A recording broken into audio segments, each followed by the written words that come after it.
It is a beautiful day for baseball here at historic Russell E. Diethrich Park as the 3-5 Niagara Ironbacks come in to take on your 9-2 Jamestown Tarp Skunks.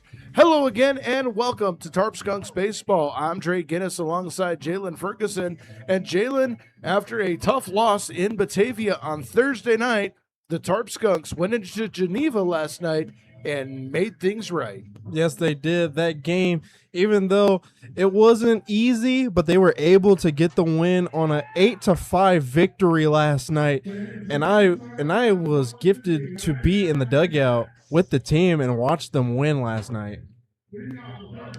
Yeah, 8-5 with the win yesterday. Jack Castillo, a great pitching performance, set the tone. And, the Skunks, for the first part of the game, it was a tale of two ball games. For the first 5 innings, only 2-0, and then they were able to add on more and more as the game went on.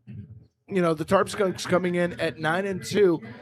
Technically in second place behind the 6-1 Auburn Double Days because of the way that the league does the standings based on win percentage, not overall record, which makes sense. Early on in the season, you're going to see a little bit of a lopsided standing. But the Tarp Skunks have had to do it by playing Batavia, Olean, Niagara Falls, their second game against Niagara, one against Newark, one against Geneva, as where Auburn has been feasting on what would be considered the weaker part of the schedule, Geneva and Newark. The only game that they lost was a game against the Niagara Falls Americans, which kind of sets the stage for a later matchup between these two teams. Yeah, that's right. But I talked to Joe Riedebach, and how this is the first quarter. He divides the season up into 4 quarters, 11 games each quarter. In the last 11 games, they are 9-2. That is a pretty good quarter, and he wants to get another win, start the second quarter of the season, and make a good start with a win here tonight. Yeah, absolutely. This is the Tarp Skunks' best start in franchise history. And I'd have to go back and look at throughout the 85 years of baseball here in Jamestown and see if there has been a better start for a Jamestown team. Tonight against the Niagara Ironbacks, a little bit of history. The last time the Niagara Ironbacks were here, it was in a must-win game for the Skunks to keep the pressure on Batavia going in toward that last game of the season, where if the Skunks had lost, they would have gone into the final game of the season in second place. As it went, they won that game. They went into Batavia with first place on the line in the final game of the season, where Batavia ended up winning. But that game was not without controversy. It was tied up in the 9th inning when the Niagara Ironbacks dropped the safety squeeze. After looking at multiple replays, it looked like the Ironbacks may have had a bad call go against them, which does happen in this league, and the Tarp Skunks were able to walk it off on 4 consecutive walks in the bottom of the inning. The Ironbacks, second year in the PGCBL, they have yet to beat the Jamestown Tarp Skunks. Yes, Jamestown getting a win last week, being in Niagara on a 2-1 victory, and they certainly did not make that one easy. So the Jamestown Tarp Skunks, they might want to attack on them early, because again, that was a pretty close game. But like you said, they are yet to beat the Jamestown Tarp Skunks, and if I know this team very well, they certainly aren't going to let that happen tonight. Absolutely not. They're going to throw Ryan Tatar on the mound to face the Ironbacks tonight. Tatar, who has pitched rather well in his brief 2 outings, only 4 2/3 innings pitched, and the ERA a little bit high, but of course inflated numbers with a small amount of innings pitched. We'll see what he's going to be able to do tonight here. And with Tatar being the starting pitcher, like we said a couple of games ago, Joe Riedebach is starting to get a sense of what he wants his starting pitchers to be. I mean, got Jack Castillo yesterday pitching one great game. Tatar, Zach McLean, these are key go-to starting pitchers for the Tarp Skunks. We're going to step away for the national anthem, and we'll have the first pitch and the starting lineups in just a moment.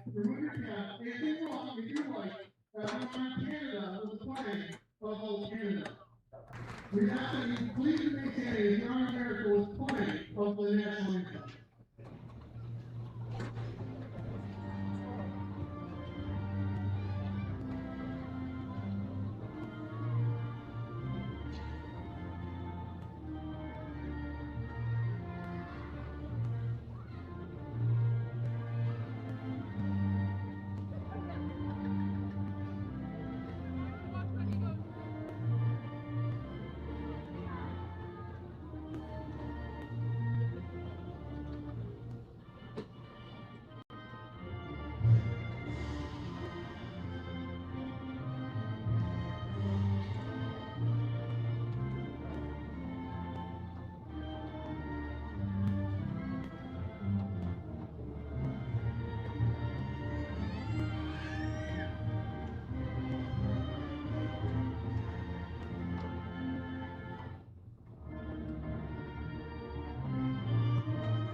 All right, we are set for baseball here at Diethrich Park in Jamestown, New York. If you're in the area and you want to come down, still plenty of good seats available for today's game. It is a beautiful day, and I can't think of a better way to spend a Saturday night. Let's give you the starting lineups for the visiting Niagara Ironbacks coming into this game with a record of 3-5. Leading off at third base is going to be Peyton Pinozzo. Cooper Martin bats second. He will be the shortstop. The right fielder, Michael Gregas, will bat third. Batting cleanup, the designated hitter, Kieran Cutler. The catcher, Anderson Fenwick, will bat fifth. Caleb Locatelli, the center fielder, will bat sixth. Josh Bushin will bat seventh and play left field. The extra hitter batting eighth is Devon Mador. The second baseman, Franklin Griffin III, will bat ninth. And batting 10th is Grayson Doctor, the first baseman. They will be facing Ryan Tatar on the mound. Why don't you tell us a little bit about Tatar so far this season? Ryan Tatar coming into his third start. He has an 0-0 record with a 7.71 ERA with 4 and 2/3 innings pitched, 6 runs, 4 earned. Also has a couple of walks, 2 walks on him, and 8 Ks on the season. So when he's in the strike zone, he is dominant, and we'll see how the Ironbacks compare to him today. We'll give you the defensive alignments for the Tarp Skunks. From left to right, it's C.J. Dugan, Grant Moore, and Justin Bremner in the outfield. Blake Herman, Tito Kiefer, Caleb Jordan, and JRC, Joaquin Rodriguez Costa from third to first. Behind the dish is Heath Fetchick and Ryan Tatar on the mound. The throw down to second. And we are almost set for the first pitch. We'll give you the game time temperature. Currently 79 degrees under bright sunshiny skies. Wind blowing out to the northeast at 10 miles an hour. Swirling a little bit out to left here today, which is a little unusual. 45% humidity, and we are set to go. As stepping in is Peyton Pinozzo. Left-handed hitter. And the first pitch is a foul off to the left-hand side, and it is quickly 0-1. First pitch at 6:33. It was like Joe Riedebach is giving Heath Fetchick some more time behind the plate. Ground ball towards second. Oh, in and out of the glove of Caleb Jordan. On a tough defensive play, had to range far to his left. And we will see what the official score is on that. I think they're going to give him a base hit on that. Yep, they gave him a base hit on that one. So a leadoff single, and that is going to bring up Cooper Martin. Martin coming in the .421 average so far this season. And on that hit to Caleb Jordan, it hit the grass, and on that grass, it doesn't bounce. Yeah, it's again, he had to go a long way to his left. And I think he did a good job just to get that ball into his glove. First pitch to Martin, taken for a ball, 1-0. Pinozo taking a nice lead off for first base. Tatar kicks and throws, finds the outside corner for a strike, and it's 1-1. And there you go. That's how you want to find it at bat. Find that zone there. Long shadows from the light stanchions. Some shadows out in left field. As there's a ground ball too short. That could be two, but it's off the glove of Kiefer and goes into center field. And the Ironbacks swinging the bats here early. And we're waiting again for the official. Well, they haven't given a second hit, so I'm guessing that's going to be an E6. Well, we haven't seen the E put up yet, so we'll keep our eye on that and see what they're going to score that. As the third place hitter, Michael Gregus, stands in. Left-handed hitter. And the first pitch. Chopper over the head of JRC into right field. That's a base hit. Coming around to score the game's first run is Pinozo, and it is 1-0 Ironbacks. And the Ironbacks coming into this game swinging, literally, as that one is over the glove of JRC, and Bremner going to having to make a throw to the plate. And they did go ahead and give an error on Kiefer. So 2 hits in the inning and an error, and the Ironbacks with an early 1-0 lead. That's going to bring up Kieran Cutler. Tatar been the victim of a little bad luck here so far to start this ball game. Again, the Ironbacks coming in swinging, making contact. I haven't seen a swing and a miss yet. That first pitch to him fouled off, so 0-1.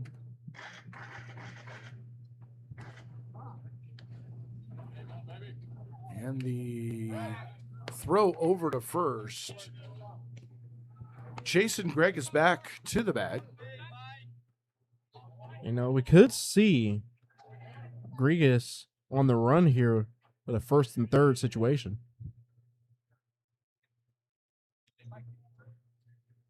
Another throw over to first, and it gets away from JRC, and that's going to go into right field. Gregus is going to hit second and go all the way to third before Bremner is able to get it into the infield. An error on Tatar on the throw, and it's 2-0. Yeah, I think Tatar knew he was going to be on the run in this first and third situation. Want to snap throw to first, but unfortunately, it got past JRC, and now Gregus is at third. And this is the ultimate frustration for a manager. 2 runs on 2 errors, free bases given up.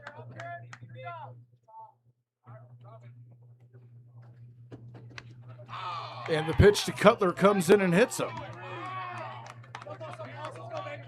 And, you know, yeah, this is not the start that you're looking from out of Tatar.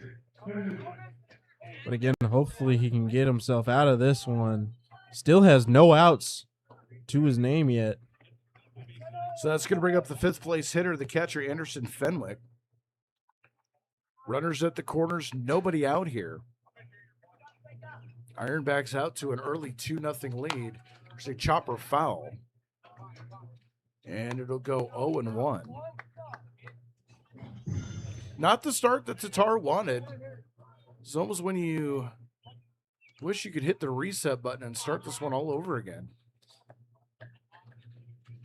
So that one swung on a miss, 0-2. You know, yeah, it's not the start that you wanted. But again, you know, with no outs, still got to Got to dig himself out of a hole when you're the starting pitcher. Tatar looking over to first. Kicks and throws. Swing. And a miss. And a strikeout.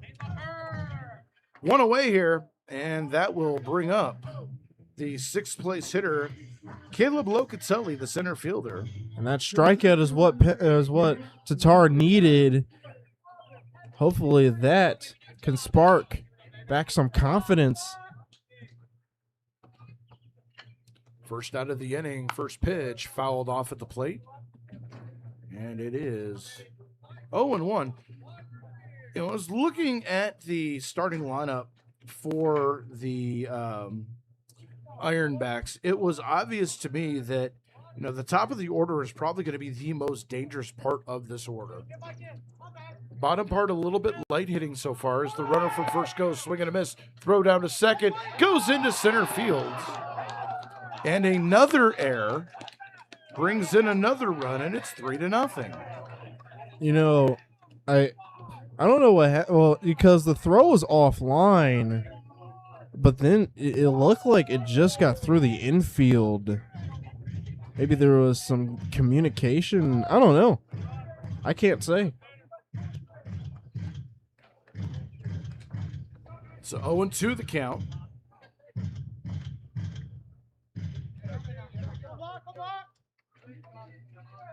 And then swing and a miss. And another strikeout.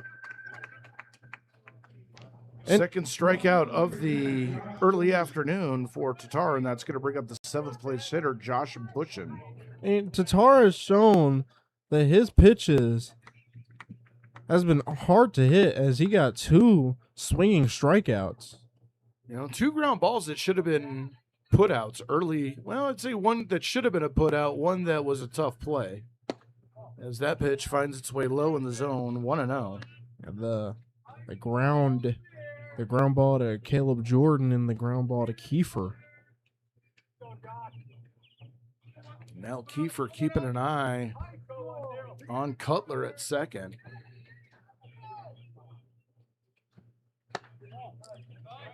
That one missing on the outside, 2-0. And Heath Fetchick tried to frame that into the zone. Unfortunately, did not get the call there. Bush now in a hitter's count, 2-0. And the pitch. Right at the knees for a strike, 2-1. Good job by Tatar to get back in the zone. There you go. You got 2 outs. Just focus on the batter. Try to get out of this inning.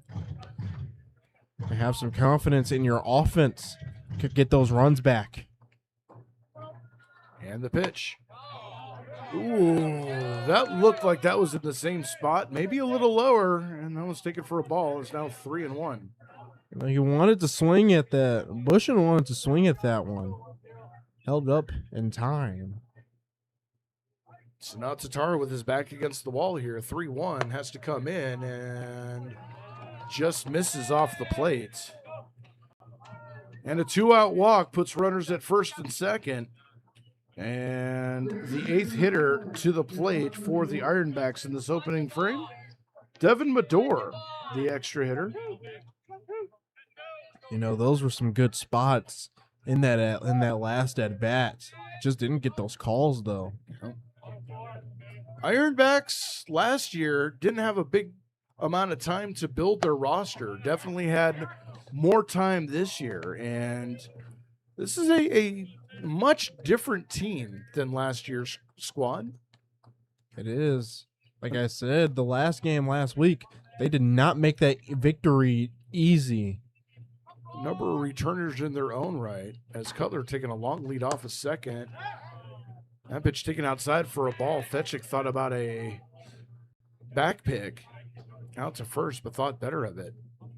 And at this point, I would advise against it. Just the way that this game has started, you don't want to invite any more opportunities to give free runs away. Yeah, because if that one went into the grass, the runner at second would be on going around third.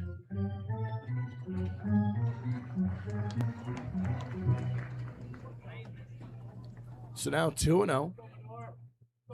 Medor standing in. That one way off the plate, 3-0. Again, Tatar's going to have to work himself back into this one. Quickly finds himself behind 3-0. Now, the Skunks have found themselves victims of these kind of innings in the last few ball games. Maybe it's good to get it out of their system early. As the 3-0 misses inside, yet another walk, and the bases are loaded. Yeah, they have found themselves in a situation like this, but I think, well, they're doing it now, a mound visit. Just want to get out of this inning right now. You just need one out. Bases loaded situation. You're already giving up 3. Just get out of this inning. You know, this is a, stop and reset type of conversation. In poker terminology, Tatar would be on tilt right now, and it appears he's been that way ever since the ground ball to Kiefer that could have been a double play. Came back with a couple of strikeouts, but has been ineffectively wild the last couple of at-bats. And extra outs does tone down the momentum that you came into this game. Second baseman Franklin Griffin III stands in, left-handed hitter, bases loaded. And 2 out here. Top of the first inning, 3-0 Ironbacks. First pitch outside for a ball, 1-0. And Heath Fetchick is going to have to protect here where you have the bases loaded. He's got to be extra aware of balls in the dirt. Has to move like a hockey goalie. Back pick over to first, and JRC wasn't expecting it. That pitch taken outside for a ball, 2-0. Yeah, I don't think he was expecting that either because he was way off the bag there. Yeah, usually the first baseman will sneak over to the bag to signal that he wants it.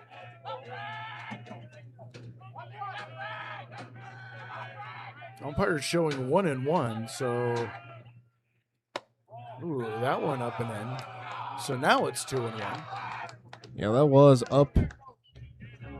Yeah, that came in close for the batter. Just moved out the way.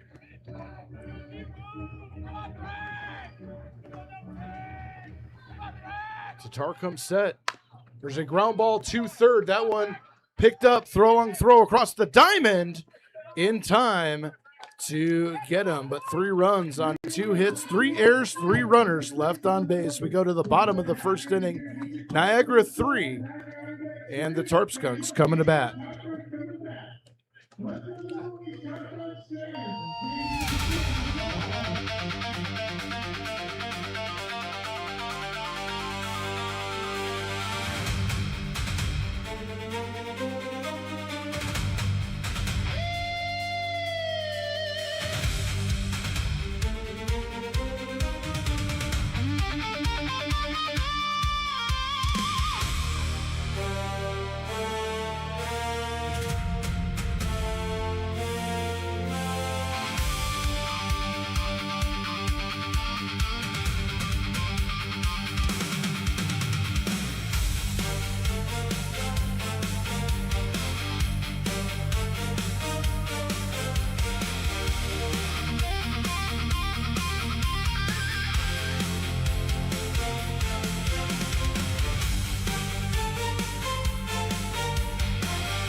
As we head to the bottom of the first inning, 3-0, Niagara with the lead.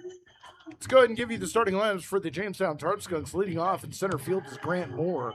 Shortstop batting second, Tito Kiefer. The designated hitter, Eric Weeks, bats third. Blake Herman at third place will bat fourth. Heath Fetchick, the catcher, bats fifth. Paul Delanto, the extra hitter, bats sixth. Caleb Jordan at second base will bat seventh. Batting eighth, right fielder Justin Bremner, JRC, will bat ninth. And at first base, and the left fielder CJ Dugan bats 10th and plays in left field as Grant Moore steps up to the plate.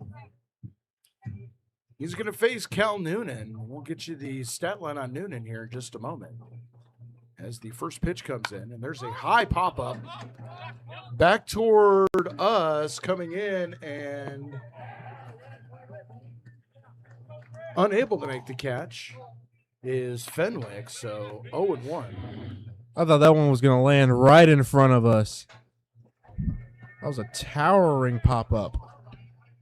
Oh, you didn't see my new addition to the booth, by the way. The newest PGCBL Baseball. Yes. This one found its way in our booth. So 0-1 the count to Moore. There's a one hopper to second. Nice play by Griffin. Throws on to first for the first out of the inning. And Grant Moore hit that one. Fortunately, Griffin was in the range and being able to make the play at first. As Tito Kiefer stands in. Takes the first pitch he sees outside for a ball. 1-0. Why don't you give us the stat line on Cal Noonan? Actually, you have the stat line for him. Oh, do I? Yeah. Now, third appearance, 0-1 record with a 0.0 ERA on a swing and a miss. And it is 1-1. And Tito Kiefer, last game in Geneva, it's been a magnet to the balls. That one outside for a ball. 2-1. Kiefer started a little slow out of the gate, but has really turned it on as late, batting .429 on this young season. Has a 2-1 count here. Ooh, wanted to swing at that one. Held the bat and just off the plate. 3-1. And Kiefer got to extend this at bat. As Noonan kicks and throws. There's a high fly ball out into the gap in right field. Heading over and making the catch is Grigas. And, you know, Tito Kiefer made some solid contact on that, but the wind is blowing straight out to center field, well, to right center. Grigas was able to make the catch there. As Eric Weeks stands in, the Tarp Skunks designated hitter, third place hitter here in the afternoon, batting .387 on the young season.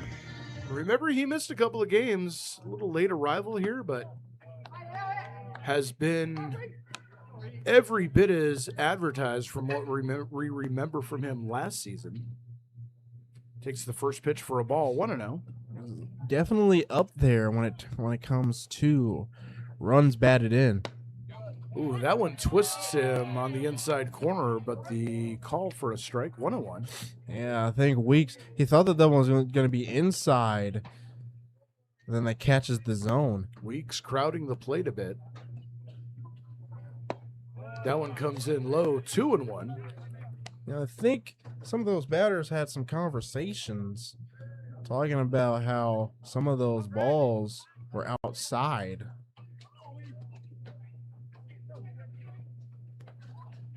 So now 2-1. Swing and a miss, 2-2. Eric Weeks is going to have to protect here with a 2-strike count.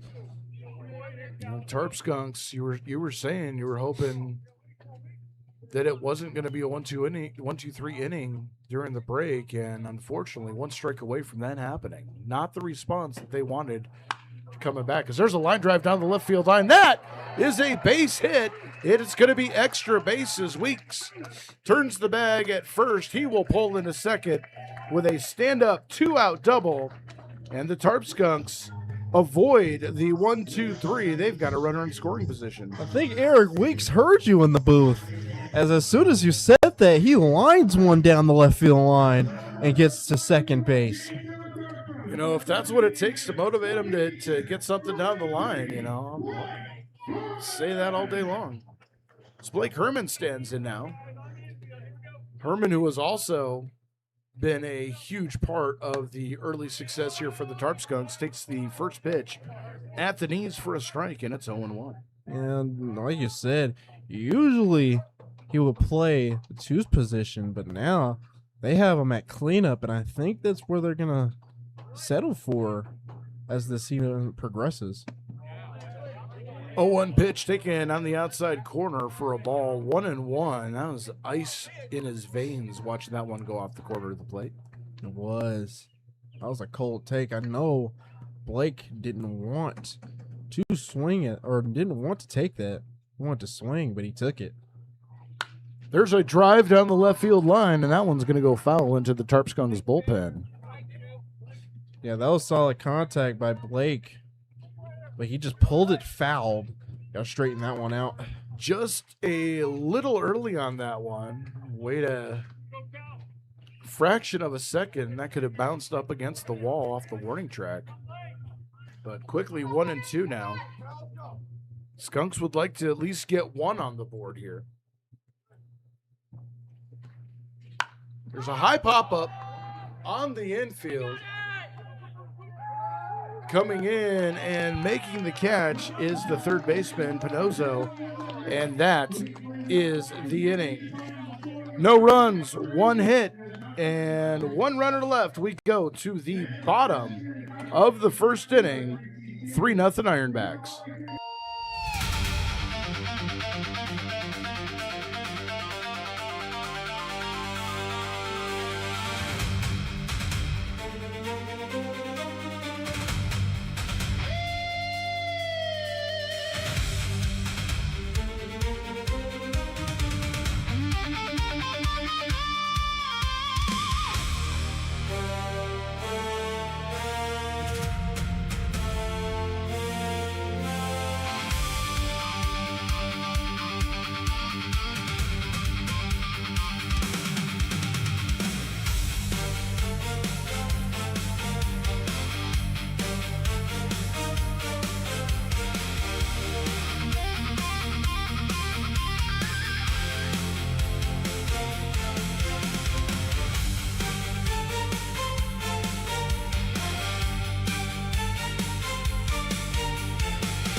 Second inning of work for Ryan Tatar as he will face 10-1-2 Grayson Doctor.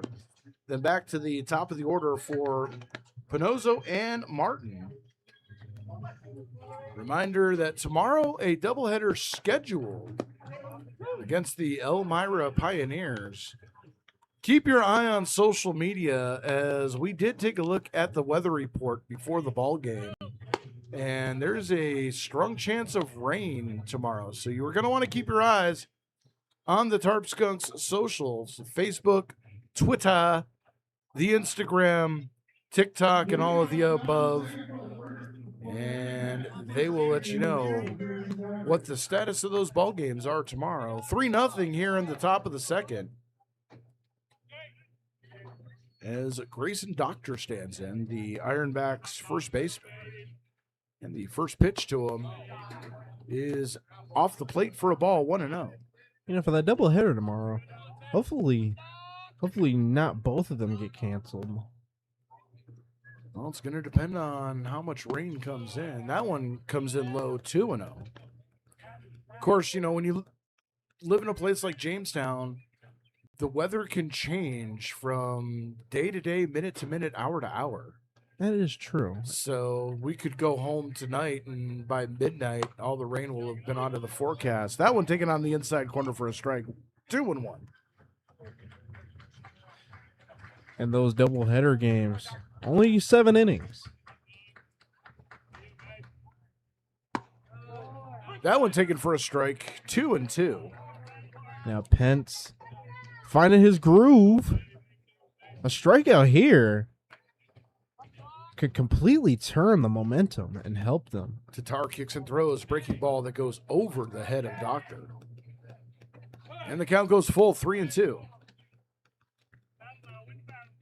Tatar is going to need to close out this inning or close out this at bat here. Now he's in a full count situation. So now 3-2, and the pitch. That one misses away for a ball and a leadoff walk. That's going to take it up to the top of the order for Peyton Pinozzo. And again, another walk for Tatar. He's going to have to find himself trying to get out of a hole again. Tatar came into this game only walking 2 against 8 strikeouts on the season. He has 2 strikeouts today, but that is his 3rd walk issued. Not that big of a lead over at first base. And the first pitch to Pinozzo misses for a ball, and it's 1-0. It's like you said back in the first inning, the Ironbacks' start of the lineup is really going to pose as a problem. Well, they are definitely free swinging at the top of the order here, as evidenced by their higher batting averages. That one missing 2-0 now. And again, even though they're going to jump on you, just want to get them out any way you can. Nothing doing in the Tarp Skunks bullpen as of yet. That one missing low, 3-0. And again, Tatar finds himself in a 3-0 count. See what he can do to get out of this one. Hitters count 3-0. Right down the middle, the gotta have it strike, 3-1. On deck is Cooper Martin. Pinozzo led off the game with a base hit, came around and scored on an error. There's a base hit up the middle. Stopping at second will be Doctor, and the Ironbacks picking up right where they left off. First 2 runners getting aboard, and that's going to bring up Cooper Martin. And again, they're starting to hit the ball. There ain't nothing you can do about that once they put it in play. Just focus on the next batter now. Martin hit should have been a ground ball double play back in the first inning, but it kicked off of Kiefer's glove. He came around and scored. Squares to bunt, bunts it right back. Nobody covering first. Late on it is Jordan coming over. And a very successful bunt, and the bases are loaded yet again for the Ironbacks. I gotta say, the bases quickly got loaded very quickly. That just goes to show you how aggressive Niagara has been today. Second hit of this inning, as there is now action in the Skunks bullpen.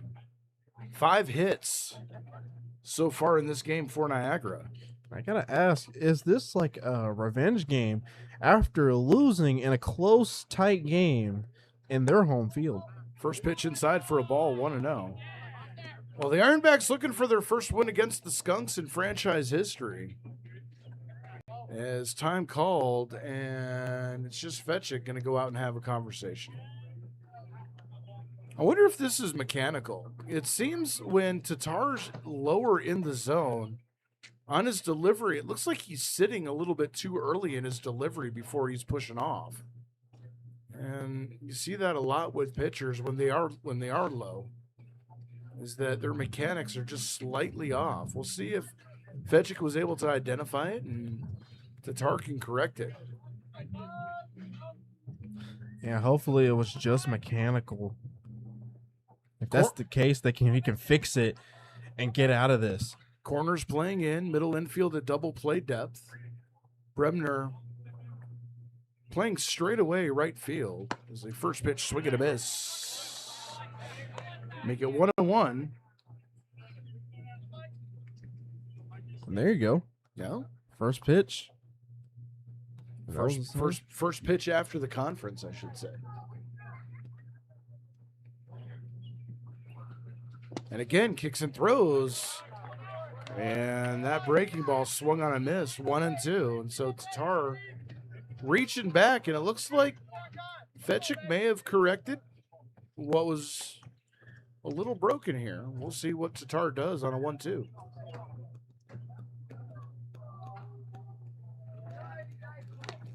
That one fouled back to the backstop, and we'll do 1-2 all over again. I think it is the mechanical situation. Is that one? I mean, technically 3 straight strikes. Yep. That last one fouled. And he hasn't sat early these last 3 pitches. Swing and a miss on the strikeout. Needed that one. Is Kieran Cutler will come in. Cutler hit by a pitch his first time up. He was stranded at third to end the top of the first inning. I say that's good awareness by Fetchick, identifying what was wrong, and now Tatar is being able to come back at this one. Ground ball to short. This could be 2. The second for 1. Throw on to first. Skunks out of the inning on a inning double play. No runs, 2 hits, bases left loaded. We head to the bottom of the second inning. It is the Ironbacks 3 and the Tarp Skunks nothing.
"3-0 our score here going into the bottom of the second. It is Fetchick, Delanto, and Jordan due up here. And to give you all of the action, here's Trey Guinness. Thank you very much, Jalen. As we do head to the bottom of the second, the Tarp Skunks trailing 3-0 against the Niagara Ironbacks. Again tomorrow, doubleheader scheduled against Elmira. And you will want to take a look at all of the Tarp Skunks social media, and we'll get you a decision depending on the weather tomorrow. Scheduled to have rain from noon till about 6. We'll see if that changes overnight as Heath Fetchick stands in. I wonder if they're going to have the tarp down. Oh, yeah. That'll go out. That'll go out probably after the game. The team will be out there to pull it out. Fetchick coming into this game batting .261. Started off a little on the slow side, but has been picking it up as of late. There's a high drive into center field, going back on it is Locatelli, still going back, and it's off the wall. Pulling into second with a leadoff double is Heath Fetchick, and the Tarp Skunks have something going, and wow, what a ride that was. That one hit the blue wall just to the left of the batter's eye in center field. That's about 408 feet on the fly. And we talk about the dimensions here in Russell E. Diethrich Park. That was pretty far.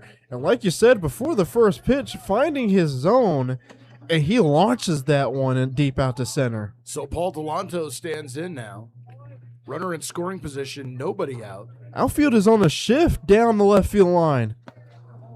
First pitch taken low and away for a ball, 1-0.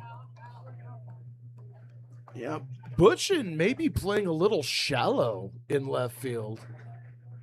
Locatelli is left, and Grigas is almost behind second base.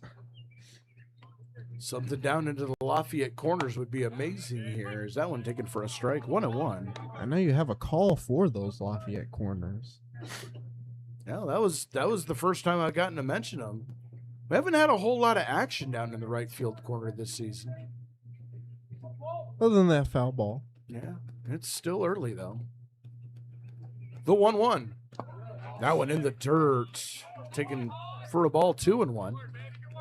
Didn't score it far enough away for Fetchick to advance. Well, it looked like Delanto signaled Heath to go, but then he looked. The ball didn't go past the catcher. Yeah, it was maybe 2 feet away. So now 2-1. Noonan kicks and throws. That one way in the dirt. And a good job blocking it is Fenwick. As the count goes 3-1. Now, question is he going to be given the green light here? I don't know.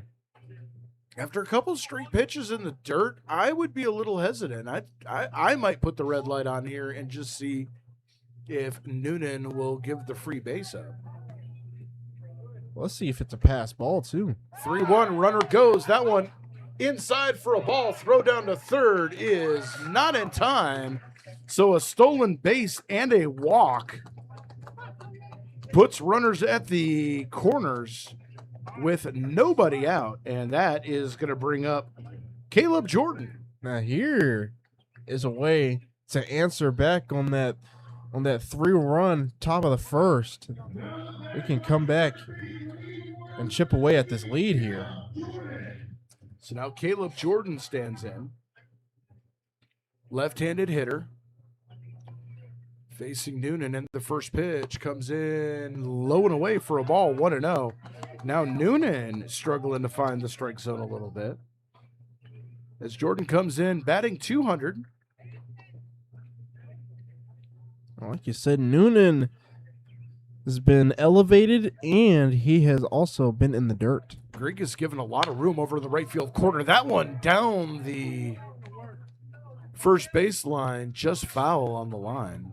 And he just pulled that one foul. But if that one stayed fair, that would have been a pretty tough play. Yeah, Grigas now adjusting to it. He's moving a little closer to that line.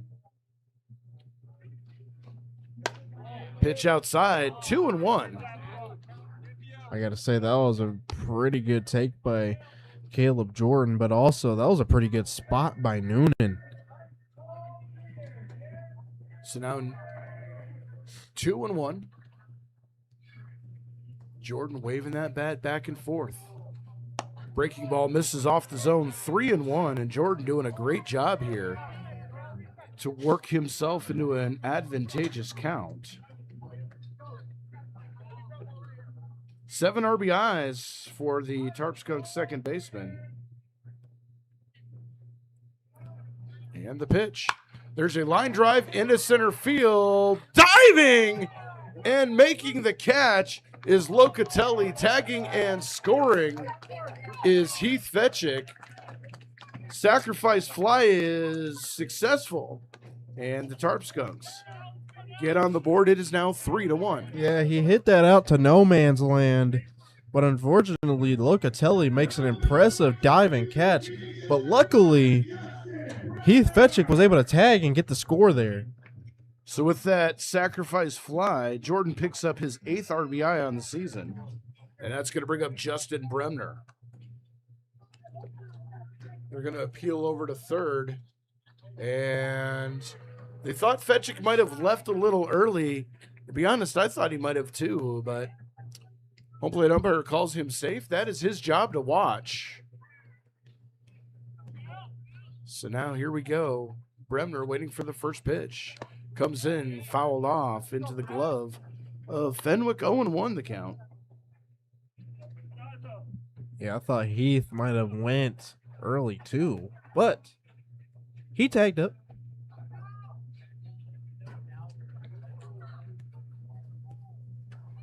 Delanto dancing off first. Ooh. Ground ball right back to the pitcher to second for one to throw on to first. And the side is retired. We go to the top of the third inning. 1 run on 1 hit.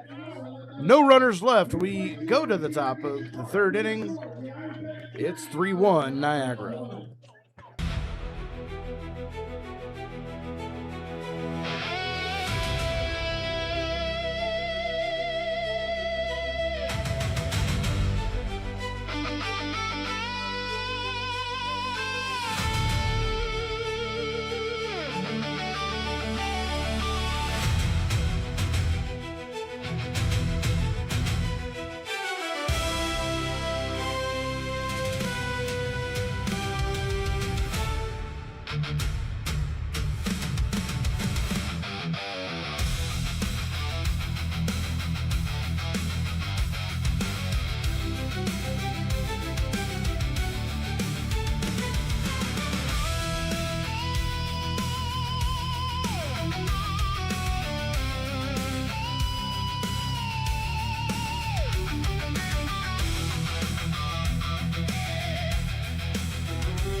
Three-run as we go to the top of the third inning. Niagara with the 2-run advantage. It's going to be 5, 6, 7 due up for the Ironbacks. Fenwick, Locatelli, and Bushin. And here for his first inning of work is Jalen Ferguson. Always got to appreciate the Dre Grinnis intros. I find if you set up your broadcast partner, they'll take care of you when it's your turn. Exactly. It's a give and take, this business. It is. So here comes the catcher, Anderson Fenwick. Fenwick struck out his first time up. One of 2 strikeouts for Ryan Tatar today. So the first pitch in the top of the third puts down a bunt, and he didn't pull back, so that's a strike. Yeah, that was a pitch definitely below the knees, just above the dirt, and he went for it. And that's going to bring Blake Herman in on the grass at third. And that one in the dirt for a ball, 1-1. And I'm looking at Tatar, just trying to figure that plant spot, digging a hole there. That might have thrown him off. That's been an issue at times here. That one is inside for a ball, 2-1. And like you said, that has been an issue. So 2-1 from Tatar. That one misses for a ball, 3-1. Hopefully he hasn't reverted back to the different style of play that he was corrected on. So that one is inside for a ball. And so Fenwick gets the walk, and that one will bring up Caleb Locatelli. And that is, manager's worst nightmare to start an inning. 4 pitches. I think that is the 3rd straight inning that it started with a walk. First inning was a base hit. 2nd and 3rd innings with walks. Got it. So that one is in there for a strike. 0-1 the count. Yeah, it's frustrating. You open up with an 0-1 count and then throw 4 straight balls to walk the leadoff hitter. See if Tatar can break that trend here. It's all about closing the at-bats. That one is swing and a miss by Locatelli. And now 0-2 for Tatar. And Locatelli back in the bottom of the second with that sliding diving catch. That one is outside for a ball. 1-2.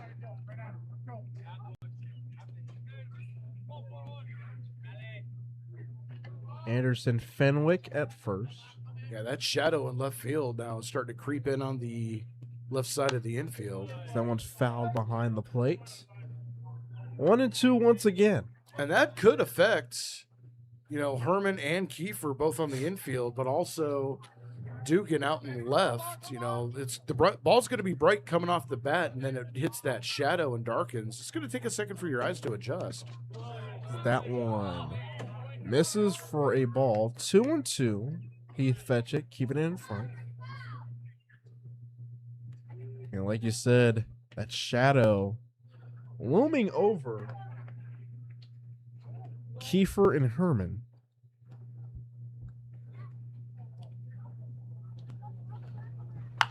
That one is hit to Jordan. Jordan having to come in and gets the sure out at first. And so that is one away. And that's a productive out for Locatelli. Yeah, that one was a slow roller to Caleb Jordan having to run and chase after it and get the close out at first. And that's good recognition from Jordan, too. I've seen a lot of second basemen that would still try to pivot and try to get the lead runner at second. Jordan locked it down, knew right where he had to go. So that's going to bring up Josh Bushin. That one is for a ball, 1-0. Yeah, that was some good job by Caleb Jordan being able to recognize that. But now we have Fenwick at second. And Kiefer getting the cover at second. That one is in there for a strike, 1-0 or 1-1. That one may have been a bit of a gift. That one looked a little bit more inside than we've seen previously.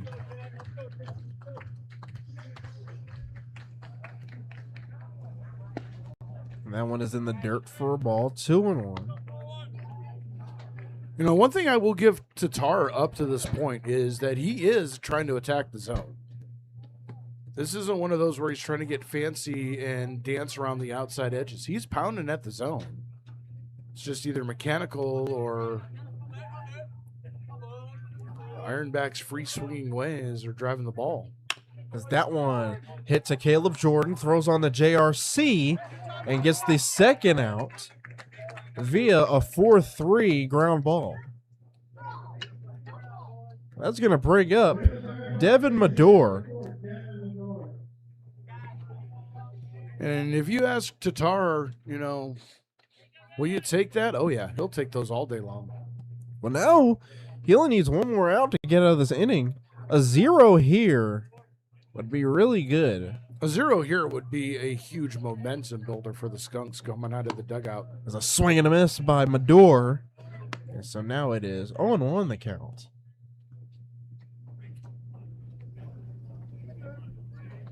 And yeah, that would 2 straight zeros. That could just show that they just had a rough first inning. That one was inside. Nope, and that one is in the strike zone inside. So 0-2 the count. Inside corner, and wow. Madore turning around in disgust, did not like that. And it looks like the strike zone's expanded on both sides of the plate. It has. Someone is up for a ball. 1-2. And yeah, I think he has expanded his strike zone. That one, I thought that one was also going to be a ball. That was a ball before.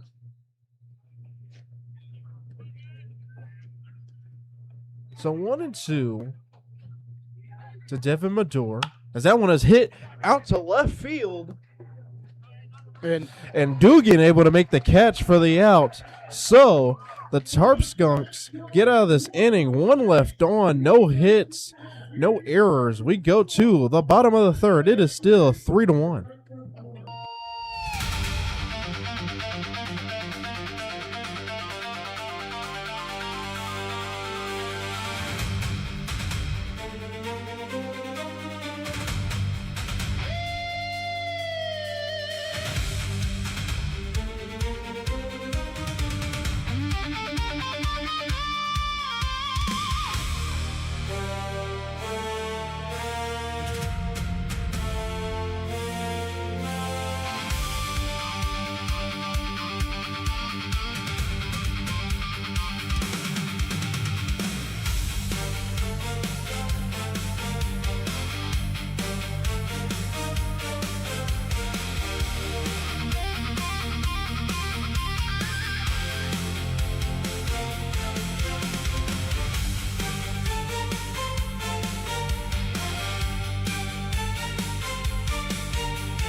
Tarp Skunks trail by 2, 3-1 Niagara as we go to the bottom of the third inning.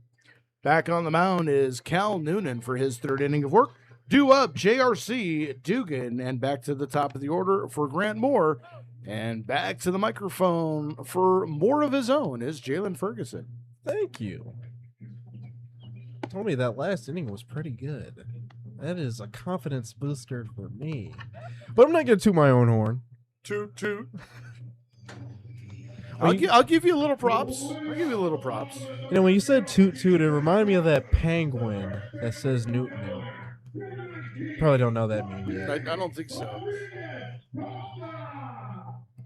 That was like one of the first early memes. So JRC to lead it off for the Tarp Skunks here. That one was an off-speed pitch inside for a ball, or for a strike. 0-1. JRC, if he pulled the trigger, that one might have been going 415 to right field. So 0-1. In the dirt for a ball. 1-1. That was a juicy curveball that JRC sped on that first pitch. Yeah, that was. I think he wanted that too. Website shortchanging JRC's batting average, listed at 105, but the actual math sitting 211 on the season. That one is inside for a strike, 1-2. So we watch out for our own up here. Yes, we do. Want to make sure that the stats are accurate for the players. So 1-2 to JRC. CJ Dugan on deck. That one is in the dirt for a ball. 2-2 the count.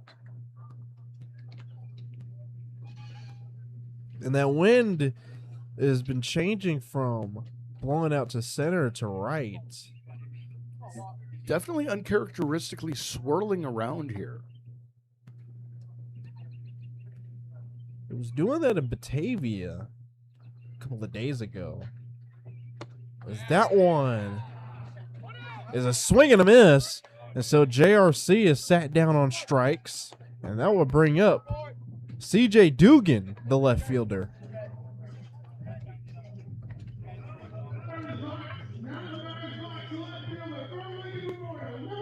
For CJ Dugan, he's coming in batting 130. He's got a couple of doubles, 4 RBI. And a base hit here would be a good thing for the Skunks. As that one was fouled at the plate. So 0-1 to start off his at-bat.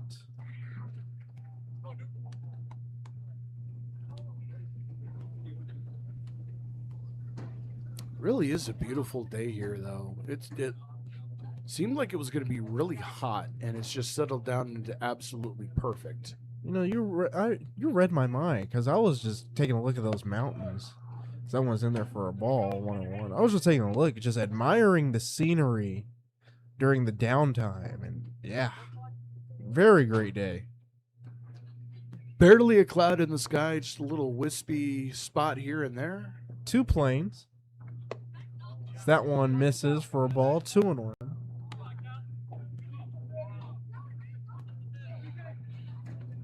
Two planes. Are those military jets? Those look like crop dusters to me. Hey, I'll take the flyover.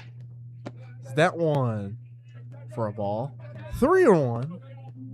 Yeah, those are single. Well, let's see. One of them is dual prop. No, they're single props. We should really get a drone and just get a high camera over this game, as that one is hit, and that one is thrown for a base hit. So CJ Dugan gets a base hit for his efforts, and we go back up to the top of the lineup. That's going to bring in the center fielder, Grant Moore. That was a great piece of hitting for Dugan, sitting back, waiting the ball to come into the zone, put a good swing on it, and just drove it right through the Tony Gwynn hole between short and third. And he ripped that one, pulled it past Panazzo and Martin. That one is in there for a ball, or for a strike.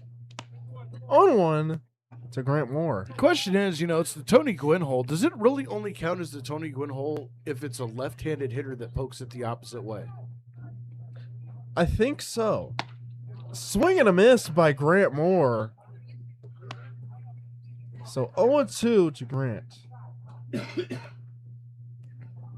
Probably a good idea to get a definition on that. So Noonan gives CJ Dugan a look, a steal, swing and a miss by Grant Moore. That's a strikeout, throwing to second, and he's out.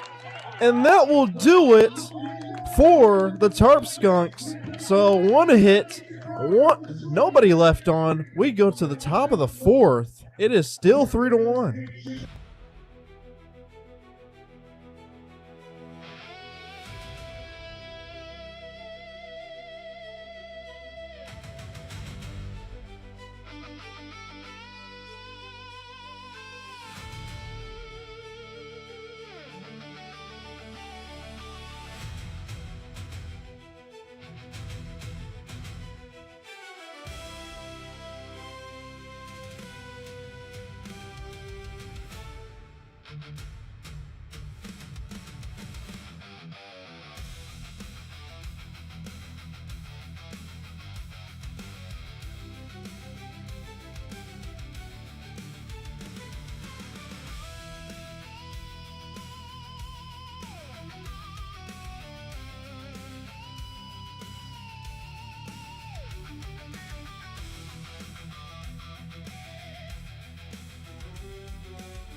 New pitcher for the Jamestown Tarp Skunks is Tino Masson.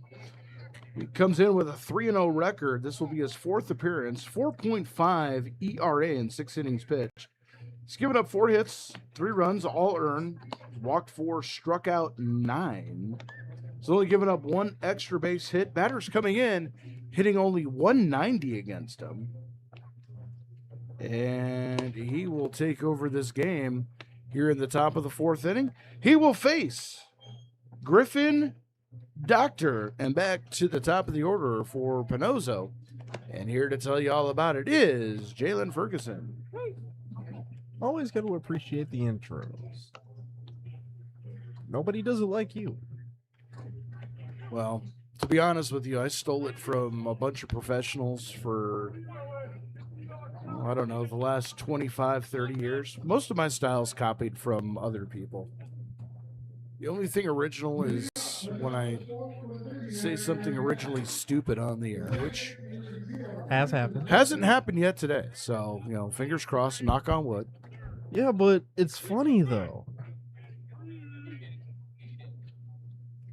So Griffin to lead it off for the Ironbacks, as that one is inside for a ball. 1-0. And Tino Masson is going to eat up some innings here.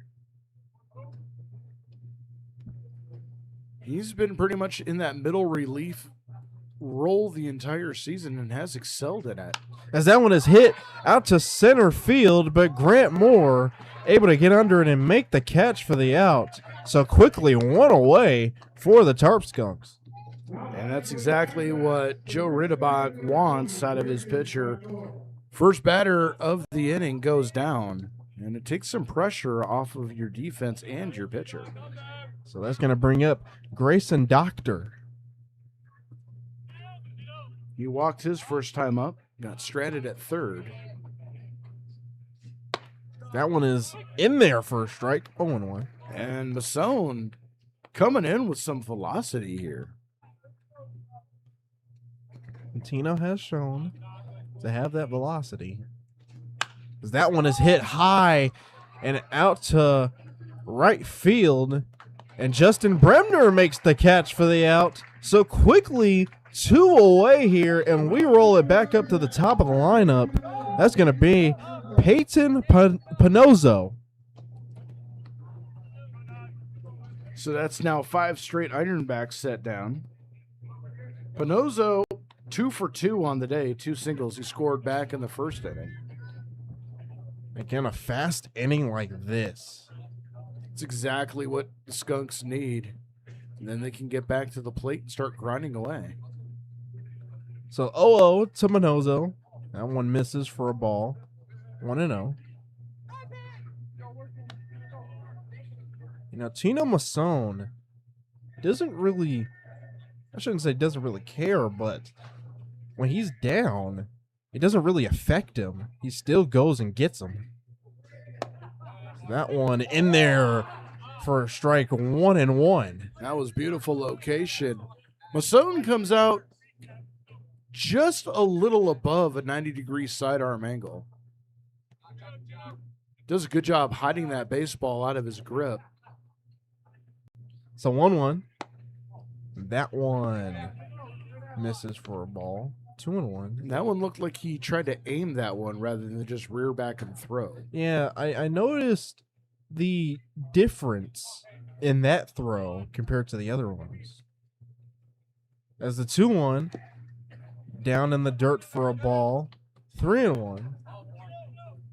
And this seems almost like he's gotten away from what got him to a quick 2 out here in this inning. Let's see if he can come back, get something in the zone, pitch to contact. So 3-1. And that one's in the dirt. And that one will be a walk for Manozzo. And that's going to bring up Cooper Martin. Third time Panozzo has been on the base paths in this game. It's Cooper Martin coming in. Reached on an error back in the first. He singled and was put away on the lead part of a 6-4-3 double play to end the second. You know, Tino Masson, even though he's given up that walk, still used that 2 quick out momentum to get Martin out and get out with no harm done. One pitch pop-up would be rather well received here.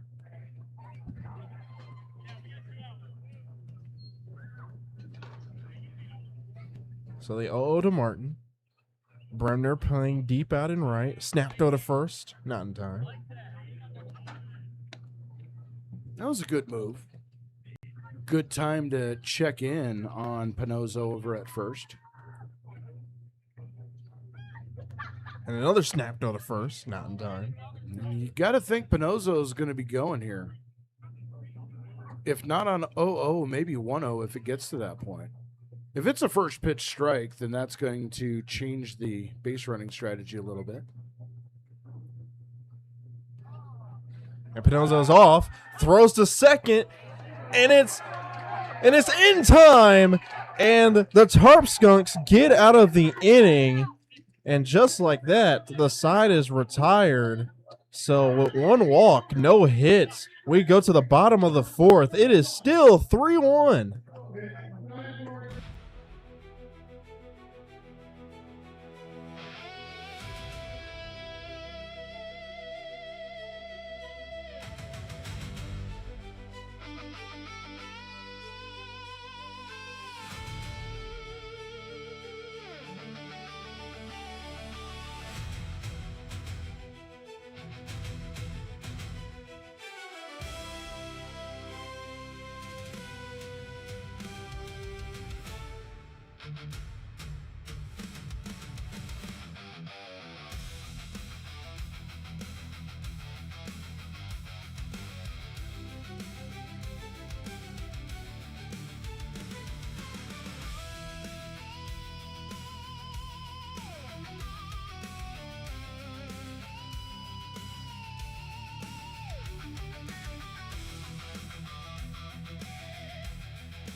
Tito Kiefer, Eric Weeks, and Blake Herman due up for the Jamestown Tarp Skunks as we go to the bottom of the 4th inning. Cal Noonan for the Ironbacks on the mound, starting his 4th inning of work and stepping up to the plate, so to speak. It is Jalen Ferguson. Yes. And you do have a good interview scheduled for this next inning. Yeah, we'll keep that under wraps, though. We'll keep the surprise, as it were. But, yeah, it's one of our favorite things here. The 5th inning interview with players' parents. Absolutely always love it.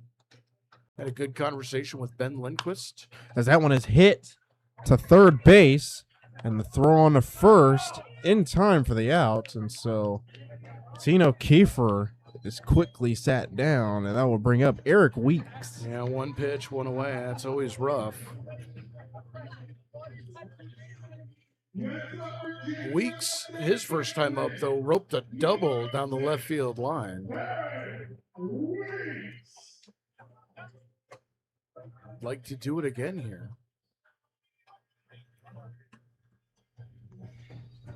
Eric Weeks, one of the team leaders in RBIs. That one is in the dirt for a ball. 1-0.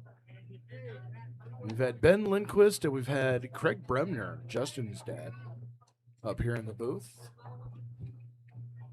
I like to see, it's good to see how these players and their families are very in tune with this community. That one is outside for a ball. You know, the one thing that I've noticed, and it's not something that you can really, quantify, but you can almost feel a certain level of joy with the parents coming in and just being in awe of this ballpark and being in this environment. As Eric Weeks swings and misses at the ball in the dirt, 2-1. And it seems to be a similar feedback from every parent that comes out here. Absolutely gorgeous ballpark, absolutely gorgeous environment, great community. And, they're not wrong. This is a pretty beautiful ballpark. That one is outside for a ball. 3-1 to Eric Weeks. Russell E. Diethrich Park. I like to call it our own friendly confines. It's 3-1. That one is hit. That is a towering fly ball. And Doctor makes the catch for the out. And so now there are quickly 2 gone.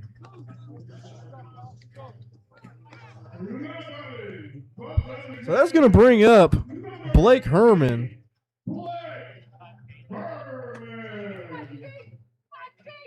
The Tarp Skunks really need to figure out ways to extend innings. Try to get into the Ironback bullpen. No action so far. That one is foul behind the plate and into the concourse area.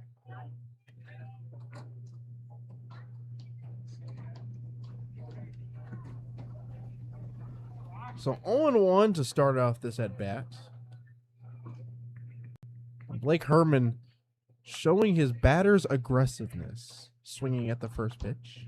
So the 0-1, that one is hit out to right center field into the gap. Nobody's going to be able to get to it. It goes all the way to the wall. Blake Herman is going to round second. He's going all the way to third. And the throw is not in time. And Blake Herman gets a 2-out triple here in the bottom of the 4th. And we were talking about the Skunks needing to figure out ways to extend the inning. That is one heck of a way to do it. And right in front of the Tarp Skunks catcher, Diethrich, who's already bombed one out to dead center field to the wall his first time up. And if I'm Diethrich, I want to do that again.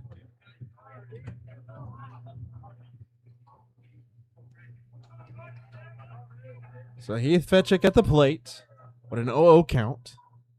As that one is a towering fly ball. And Panazzo makes the catch for the out. And that one will end the inning. So with a triple, but 1 left on, we go to the top of the 5th. It is still 3-1.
Back here in the top of the 5th inning, Niagara with the 3-1 lead over the Jamestown Tarp Skunks. It'll be Martin, Gregus, and Cutler due up for the Ironbacks as Tino Masson back on the mound for his 2nd inning of work. And we'd like to welcome into the booth the father of Tarp Skunks pitcher, Jack Castillo. Welcome in, Jason Castillo. How you doing? I'm doing great. Thanks for having me here. Absolute pleasure. So is this your first time up to the ballpark, or have you had a chance to come out already? This is my first time being up here and absolutely love it. This is such a great setup. Oh, that seems to be the consensus. A lot of parents come up here. They love not only, the community, the view, just the everything about Jamestown. What was it about the Tarp Skunks franchise that attracted Jack to want to come out here? Well, so I think first was the proximity to, being at home and so on, right? And I think also being able to, get onto a team with his cousin Paul. So Paul DeLong is his cousin. See, there we go. We didn't know that. We did not get that memo. Yeah. So it's great for the two of them to be able to play baseball again together, because they've been basically playing ball together for pretty much most of their childhood. Count goes to 1-1 on Martin. So Jack, growing up, was he always pitcher focused, or did he two-way player and then got into pitching? How did that all come about? Pitcher and outfield, and then around 14 he just locked in and said, I'm going to be a pitcher on them. Well, he has been an absolute stud so far this season, as far as being the starter.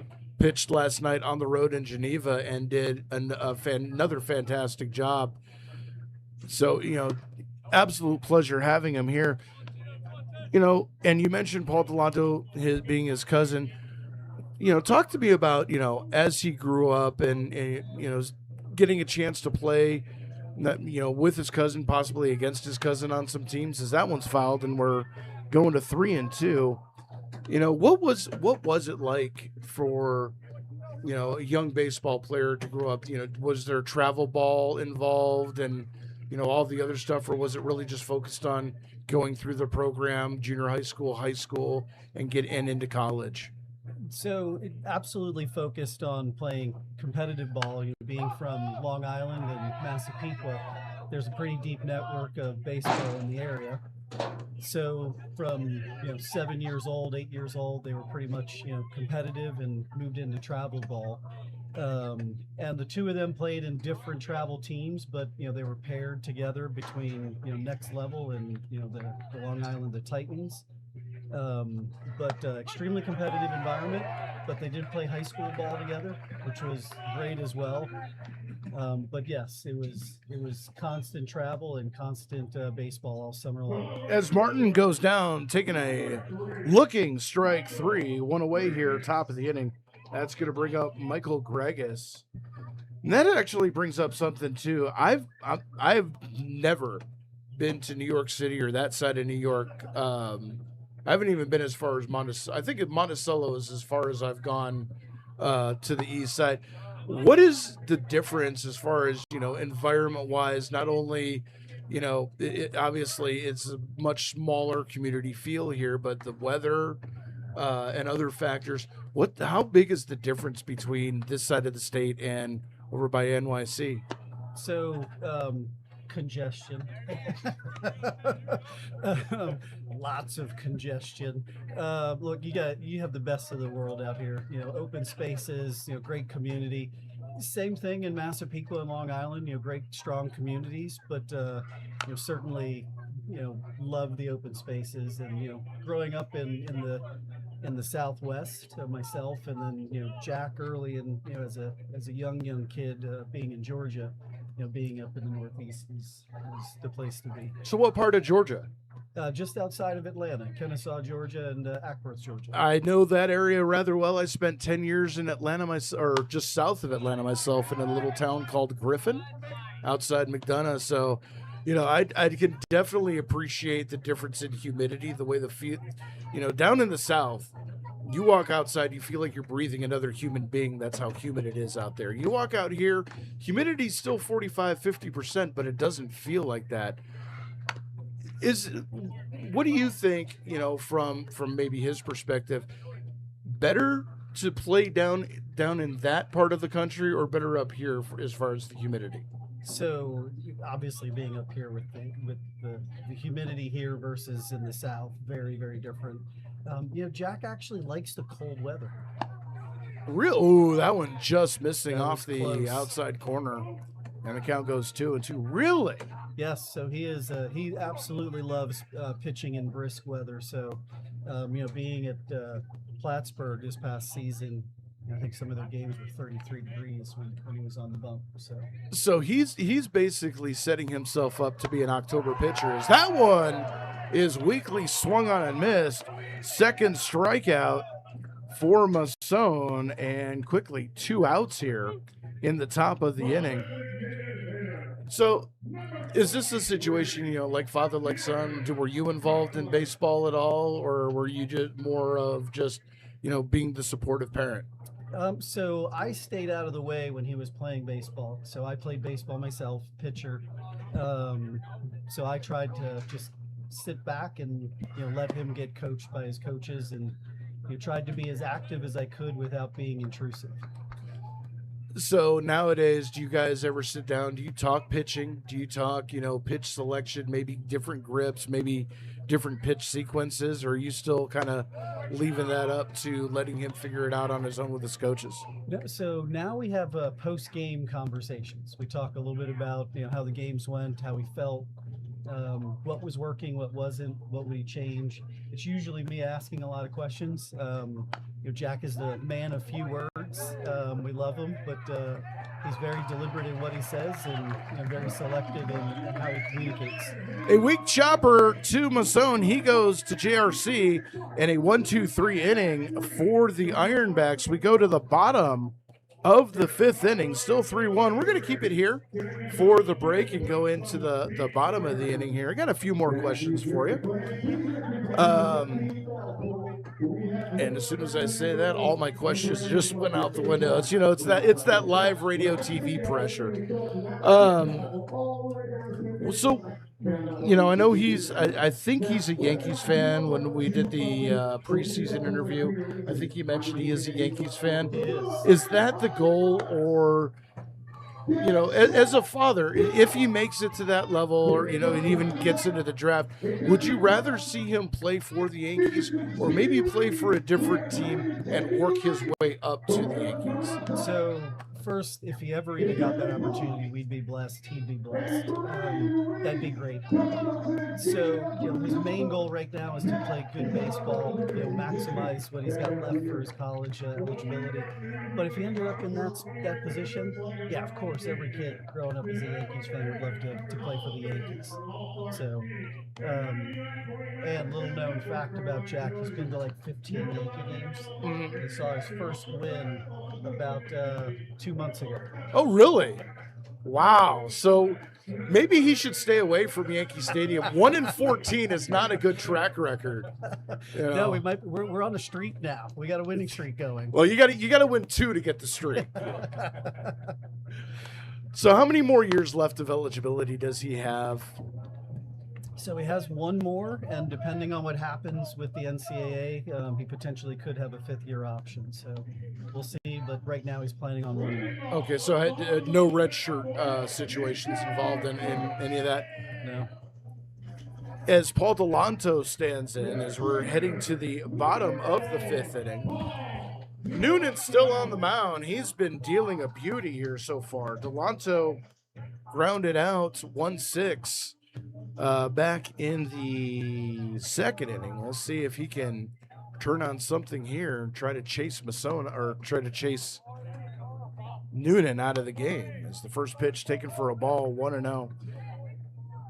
So, with one more year of eligibility left, and he's which school is he going to this year? So he's in the transfer portal right now, and has to really kind of figure out that decision. So he's got a decision he wants to make relatively quickly.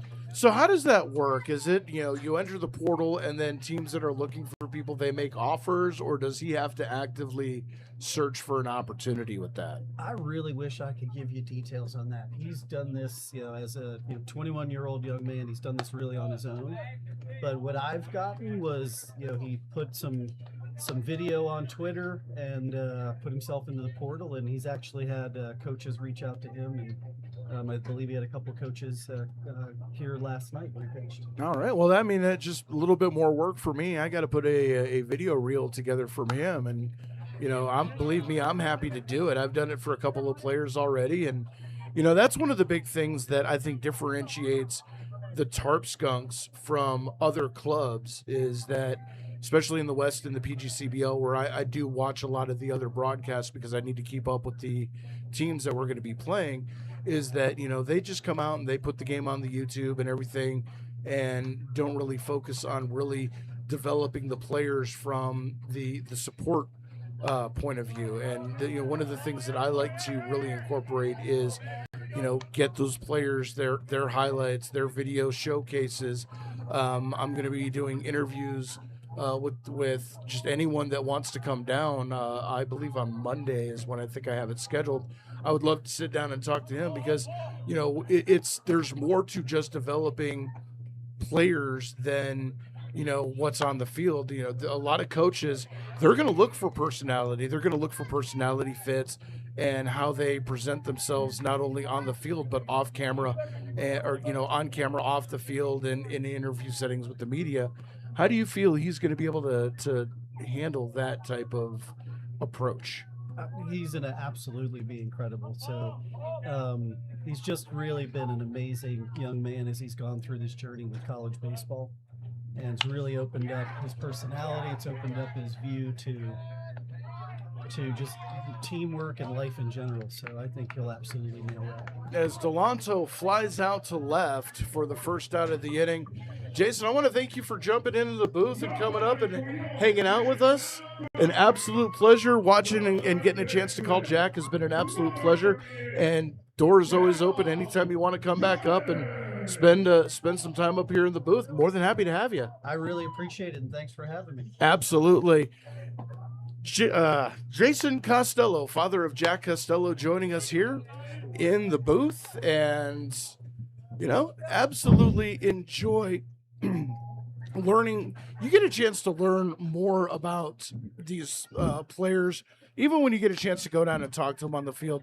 Really getting the opportunity to talk to the parents is, you get a little bit of that extra background information. Yeah, you do. It's very, I get curious of how the transfer portal works.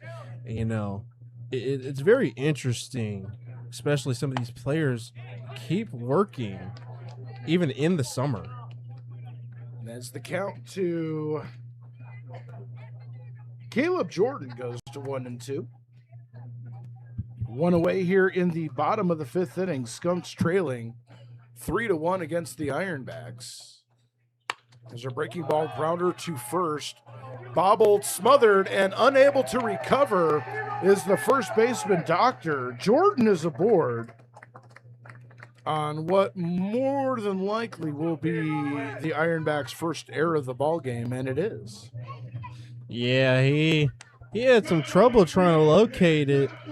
The problem is that he kept his eye on the runner, and he lost the ball. He kept trying to look for the handle while measuring the distance that Jordan was closing in, coming up the first baseline. So now 1 on, 1 out for Justin Bremner. Now first pitch taken for a strike, 0-1. Always appreciate the special guests that come into the booth. You know, it's our pleasure. We absolutely love it. You learn a lot about the players themselves, especially from their families. As a breaking ball misses off the outside edge, evens the count at 1 apiece. And you know, I got to admit, sometimes for me it's a little intimidating because I have no questions when they come in. It's usually a surprise. Hey, we got a guest. All right, bring them in. That one missing low. And now a little chirping out of the Ironbacks dugout. Yeah, they wanted him to get that strike call, but they didn't get it. So now Bremner ahead 2-1. Noonan comes set. Checking Jordan at first. Kicks and throws. That one way off the plate. 3-1. Still no action in the Ironbacks bullpen. So this is going to be Noonan's game for as long as he can keep the Skunks in check. I mean, he's put up 3 zeros.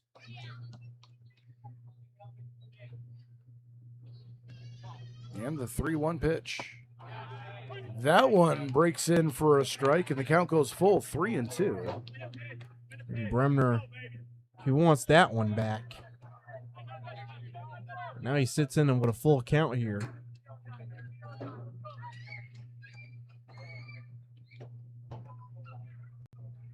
Runner does not go, and Bremner watches that pitch in the dirt. Draws the full count walk and puts 2 on with 1 out for JRC.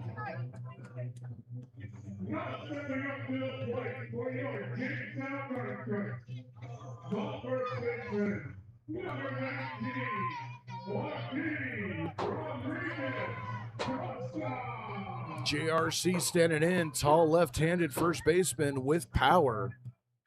As runners at first and second with 1 out here.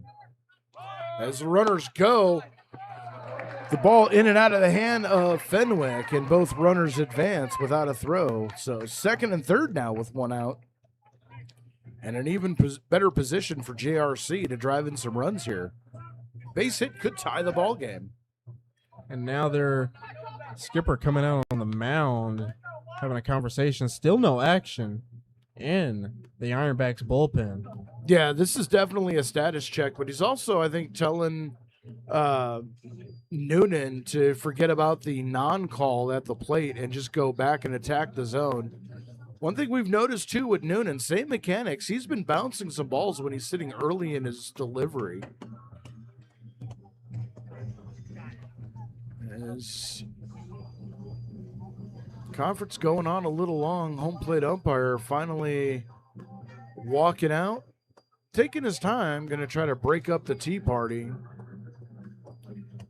And we keep looking down there, but still nobody getting up in the Ironbacks bullpen.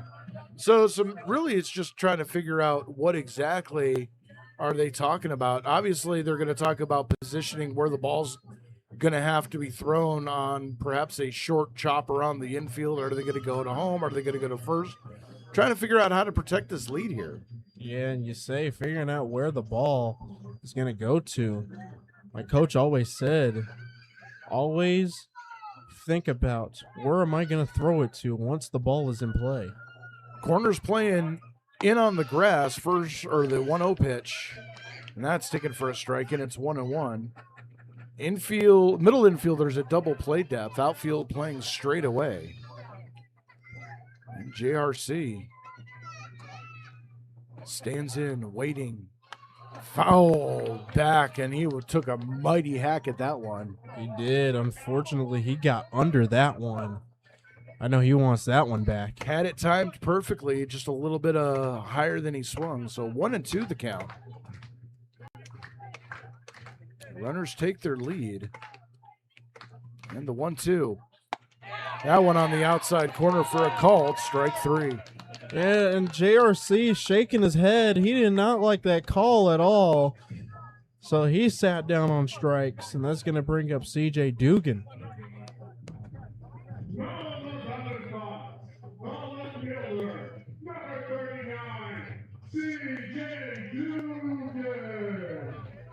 So CJ Dugan comes up, 2 down, 2 runners on. He got on base last time via base hit, and the first pitch is low and away for a ball, 1-0. And again, it's good to have the bases loaded when all players on the bases can steal. So now 1-0. There's a high chopper toward third. Backing up on it is Pinozzo. Throw on to first is in time. Oh, are you kidding me? That was a terrible call as the foot was on the bag a half a second before the ball was in the glove. But that's the call. And the Tarp Skunks get screwed out of a run here. And I don't know why they're not checking with the home plate umpire to back up. And maybe they are, I don't know. But that should have been asked for help. We're going to go to the top of the 6th inning. It's still 3-1.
It's number 14 that's up. As we go to the top of the 6th inning, 3-1 is your score. And still in shock at the terrible call at first base. Let's call it what it is. That was a terrible call. I know we're not at first base. I know we're not supposed to ripe on this too long, but he beat the throw by a whole step, and even we saw that he was safe, but they called him out. I don't understand. Well, nothing you can do about it now. We move on to the top of the 6th to the catcher, Anderson Fenwick, and Masson deals first pitch fouled back, and it's 0-1.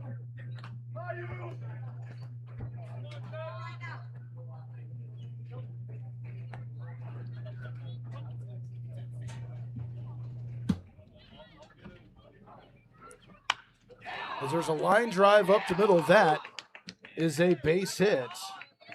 First base hit in a while for the Ironbacks, and they open up the 6th inning with a leadoff single.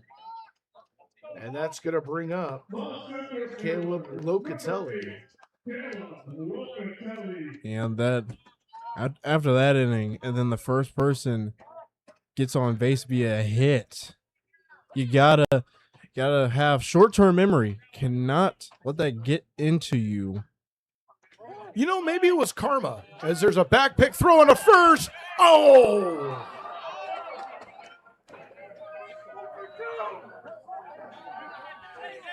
And again, I don't know what's going on here. I don't know what's going on anymore.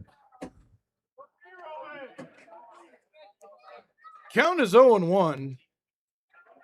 Like what is happening here? How does he make that call anyways? He can't even see where the runner's hand is going into the bag. That should be a home plate umpire's call, not the field umpire.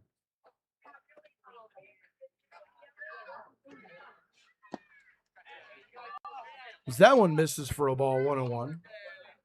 Yeah, you know, it's unfortunate, but now you just got to focus on the batter now. Yep. Runner takes his lead from first, 1-1.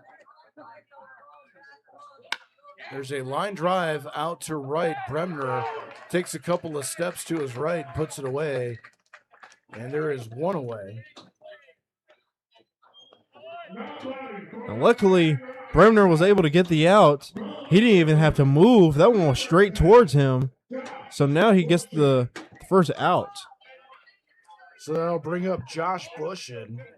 He's walked and grounded out to second, and an inning-ending double play would be very nice right here. Throw back over to first. And I was going to say maybe it was a karmic call for the call that was allegedly missed last year in the final game between these two teams. Is that one taken for a strike? The count 0-1. I would say, but that was a crucial moment. But then again, that last call was also kind of crucial. Another snap over to first. And Masson, you know, throwing over there to first base that much, it's going to maybe work on the cardio. Is that one burned at the knees for a strike, 0-2. You know, having a dive back in the bag, that could wind you a little bit. It does. Just those repetitive movements of throwing. That one fouled back. And we'll do 0-2 all over again.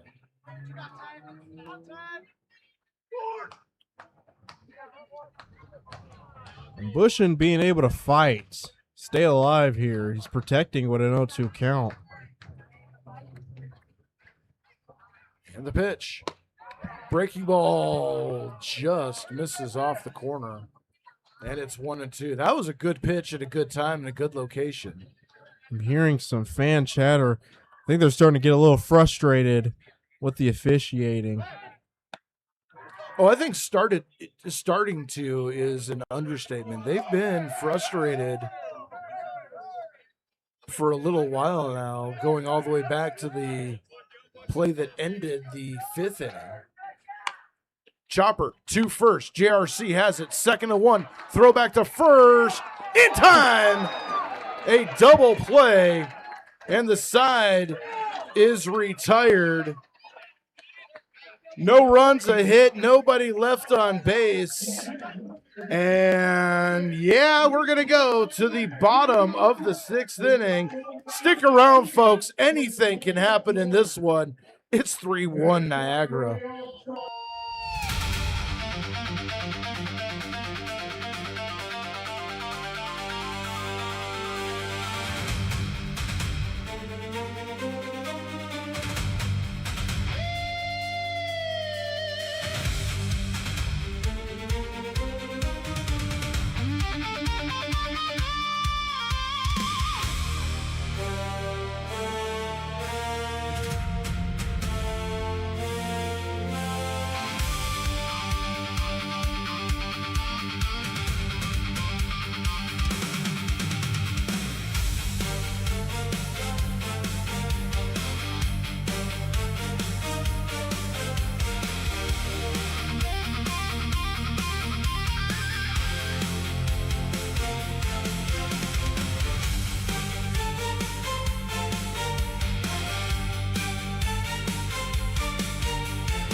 And here we are back at the bottom of the 6th. It is 3-1 Ironbacks lead.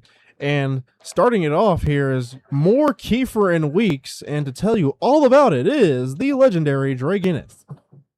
All right, thank you very much, Jalen. As we go to the bottom of the 6th inning, top of the order for the Tarp Skunks in what had been a pretty smooth game until 3 questionable calls made by our field umpire here today. 2 that went against Jamestown, 1 that went against Niagara on the 1-3-1 double play. It looked like he might have been safe on the back end, but as Grant Moore squares to bunt, pulls it back, takes the ball 1-0. You got to talk about the questionable plays. I do got to give Tarp Skunks credit being able to not let that phase them and get under their skin going on to defense and being able to get out of there. Delanto bunts it right back to the pitcher, and it gets past Noonan and rolls into no man's land. Moore on base, and that should be a base hit.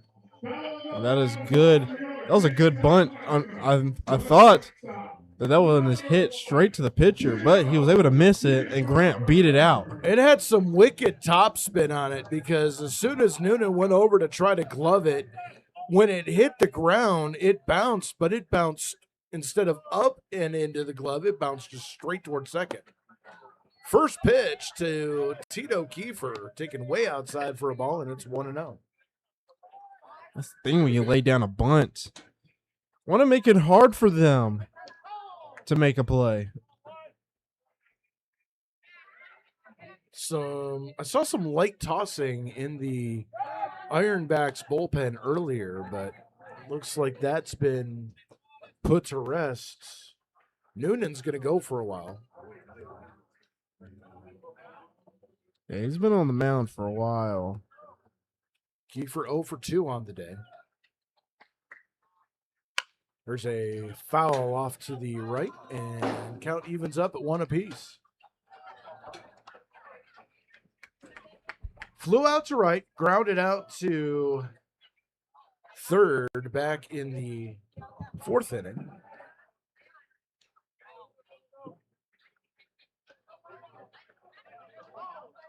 One and one. Runner goes. Pitch is swung on, hit to third, in and out of the glove of Pinozzo. He picks it up, throws on to first in time. And on the hit and run, moving over to second is Grant Moore. And with 1 away, that's going to bring up the 3rd place hitter, Eric Weeks. And even though Kiefer got out via the ground out, that was still a successful hit and run, being able to advance Moore to second. Putting the runner in motion definitely took the double play off the table. As Weeks stands in, 1 for 2 on the day. Doubled back in the 1st inning and then popped out his last time up. Runner goes to third, pitch taken for a ball, throw down to third, not in time. And a stolen base for Grant Moore. So 1/2 of his side quest completed today. He likes to get 2 stolen bases a game. So he's halfway there, 0-1, 2 weeks. That takes the pressure off of Weeks because now Grant Moore is 90 feet away from home plate. Fly ball into the outfield to score a run. That one drifts to the outside, and it is 1-1. Or a pass ball can get him home. We know Grant Moore has that speed. Yeah, I don't know if you're going to see that out of Noonan, though. His control has been almost impeccable here tonight. Not only that, Fenwick being able to keep the balls in front. Yeah, absolutely right. Takes 2 to tango, and both of these guys are on the same dance floor. There's a line drive into left field. That is going to fall for a base hit. Coming in to score is Grant Moore, and they cut the lead to 3-2. And that's what you like to see from Eric Weeks, a guy who you can rely to bring in your runners. That's going to bring up the cleanup hitter for the Skunks, Blake Herman. He tripled his last time up, and now we're going to get a conference of the mound as there is activity starting in the Ironbacks bullpen. So far, though, Cal Noonan has pitched an absolute beauty. He's given up 2 runs on 6 hits. Ironbacks allowing 1 error. Tarp Skunks 2, 6, and 3.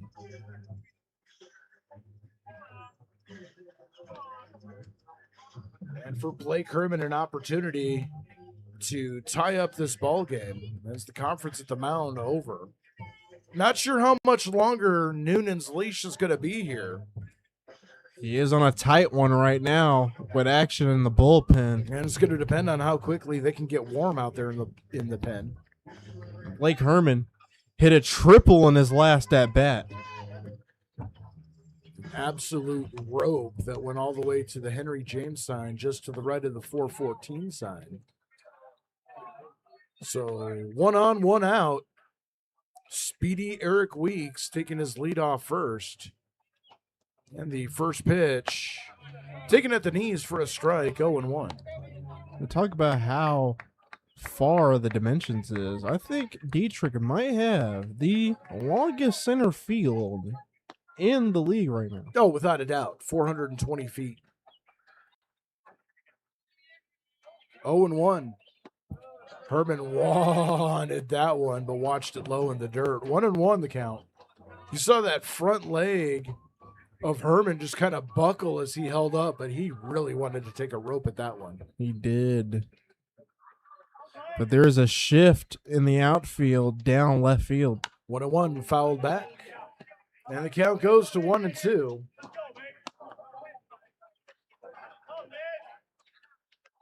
Herman can pull the ball, but right here, I would strategically try to push it because look how towards second Griffin is.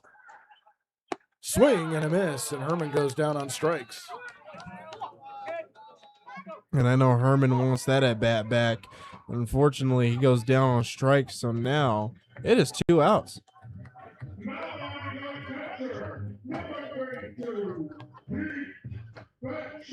So another chance for Heath Fetchig. He's doubled, scored a run, popped out to third base, now has a runner at first with 2 away. Catcher with power. Now one off the plate for a ball, 1-0. Does have that power. Was able to hit it towards the wall in that space between the monster and the batter's eye. Built almost like a fullback.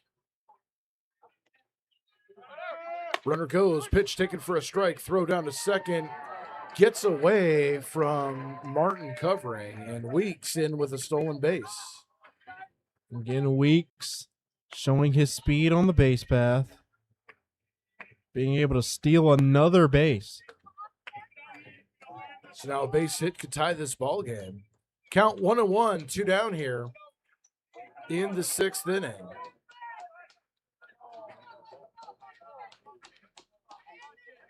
And the pitch. Swinging, there's a drive down to the left field line. Then it's going to land for a base hit.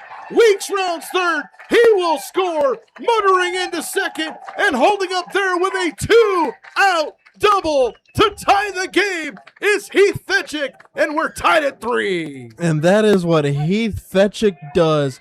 Pulls one, drives one deep out to left. It gets to the wall once again and gets himself another double.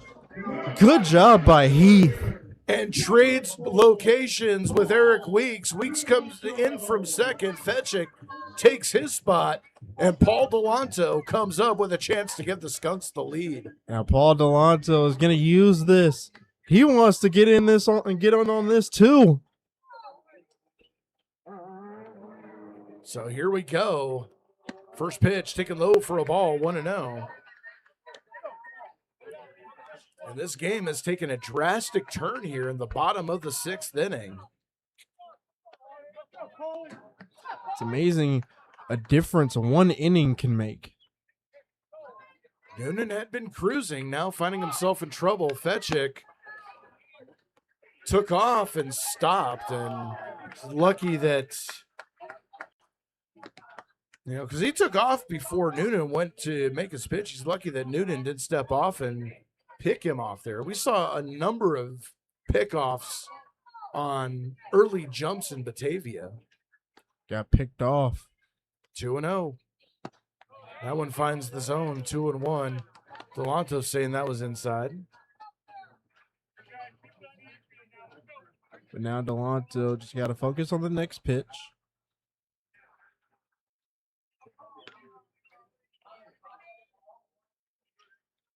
Delanto waiting. Noonan checking Fetchick at second, and the pitch. Runner goes. There's a high drive into left field. That one is way back there. It is gone! Touch 'em all, Paul! Paul Delanto with a 2-run jack here in the bottom of the 6th inning. Touch 'em all, Paul! It is 5-3. And Paul Delanto with his second home run of the season, launching that one over the Blue Monster. And wow, unbelievable. And with that, that is going to be the end of Cal Noonan's night. He is getting pulled. Perhaps. I thought I saw the motion to the bullpen. But that really lit a fire here, and that is going to do it for Noonan. 4 runs across here in the bottom of the 6th inning. Still 2 away. We'll be back with a new Ironbacks pitcher in just a moment.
Nick Hayes is your new Ironbacks pitcher.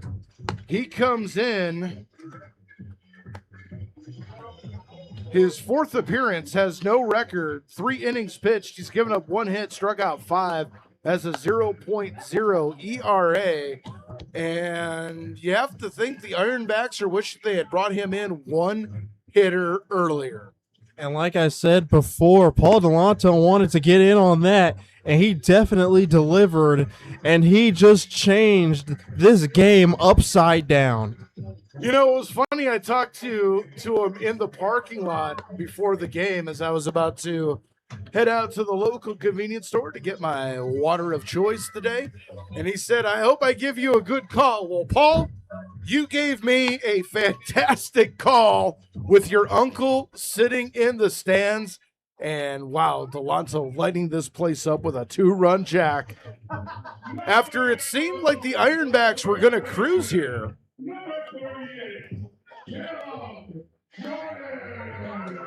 As Caleb Jordan stands in now.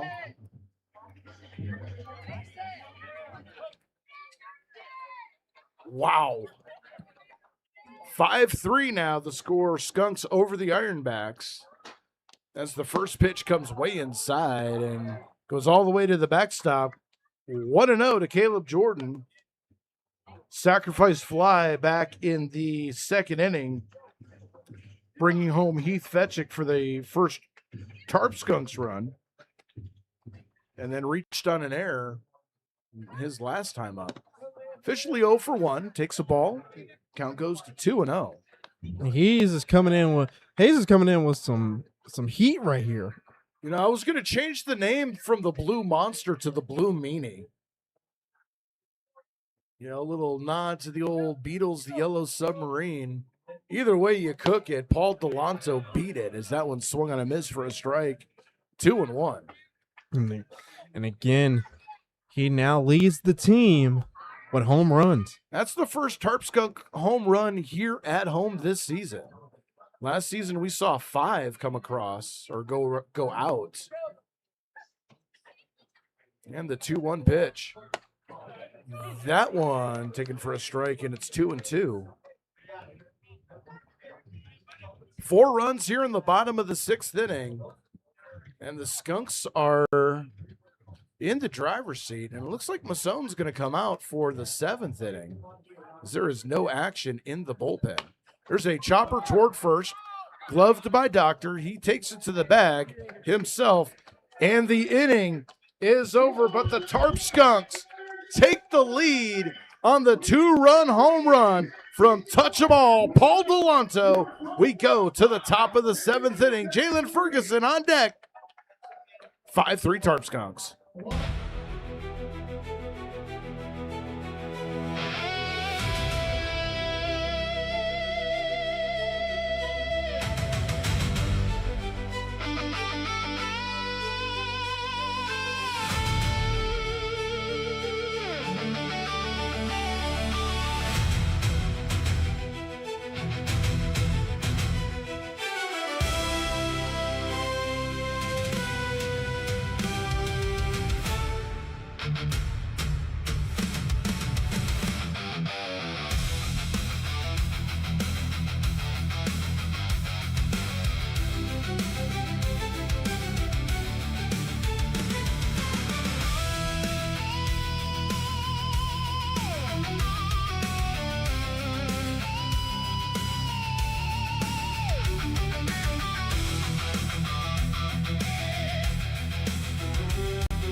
Tino Massone on the mound. He will start his 4th inning of work.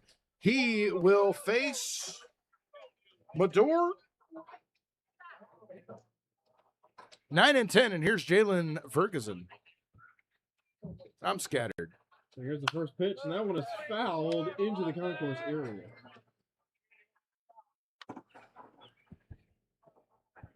So 0-1 the count. Still trying to get all my paperwork done from the last inning.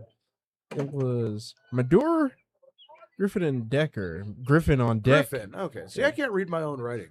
A swing and a miss by Mador, and Tino Massone is now ahead in the count, 0-2. Absolutely fantastic the way this game has turned.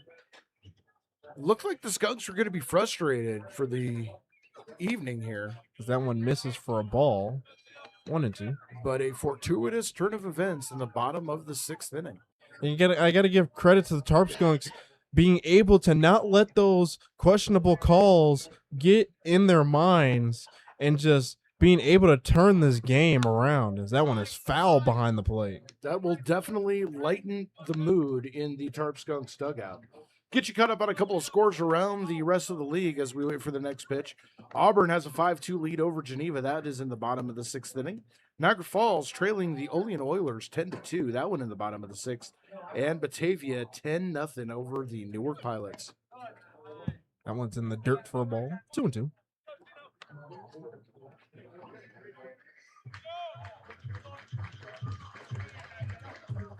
So Franklin Griffin on deck.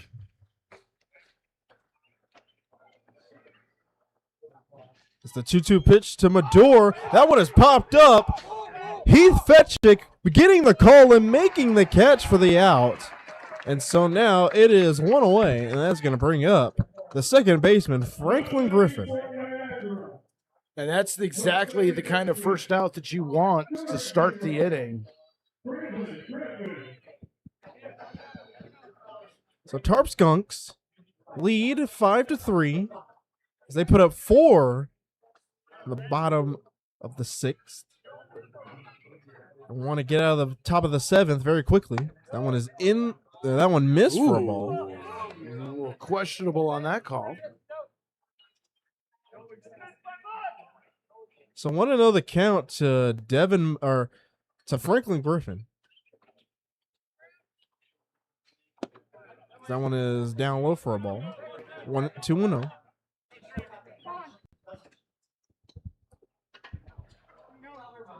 Temperatures only dropped a few degrees, 74 degrees, wind, light breeze out to right.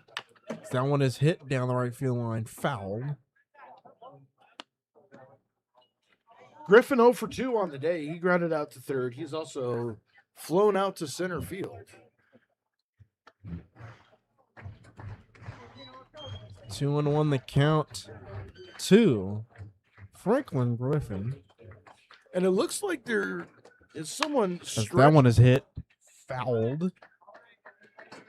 Looks like there's someone stretching and just getting loose early here. Not really doing a whole lot. No throwing yet. Now, if I had to put my money on it, I'd say that's probably Chase Barron in the dugout or in the bullpen getting ready. That one is inside. 3-2. And I think, yeah, it might be just some stretching and tossing. No actual warming up yet, but he is getting ready. Masson has locked this down here ever since coming in back in the top of the 4th inning. That one is foul behind the plate, and we'll do it again. As a matter of fact, if I look,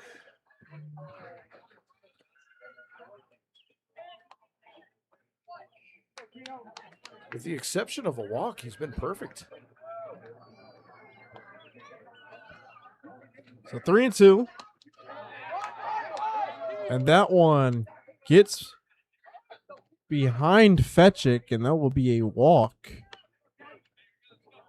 to Griffin. And so we go to the bottom of the lineup. It's Grayson Doctor. You need to figure one of these days I would learn that the announcer curse is real, because as soon as I said that, he walked them. I mean, we have a pinch hitter. It's going to be, I'll get you the name, Jordan. I don't want to butcher his last name.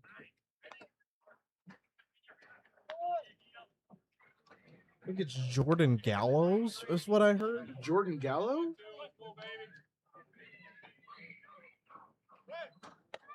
Number 12, Jordan Gallo. Snap throw to first, not in time. So Gallo will take over Doctor's spot in the lineup, and we'll see if he goes out to play first base. And that one's in there for a strike, 0-1. You know, you say the commentator's curse, but Tino has gotten out of this situation. I mean, I'm just delivering factual information. That was a strike throw to first, and he's safe. And that one was met with a little bit less controversy on that one. That one was pretty close, though. Heath Fetchick able to make catch Griffin sleeping there. So 0-2 to the pinch hitter, Jordan Gallo.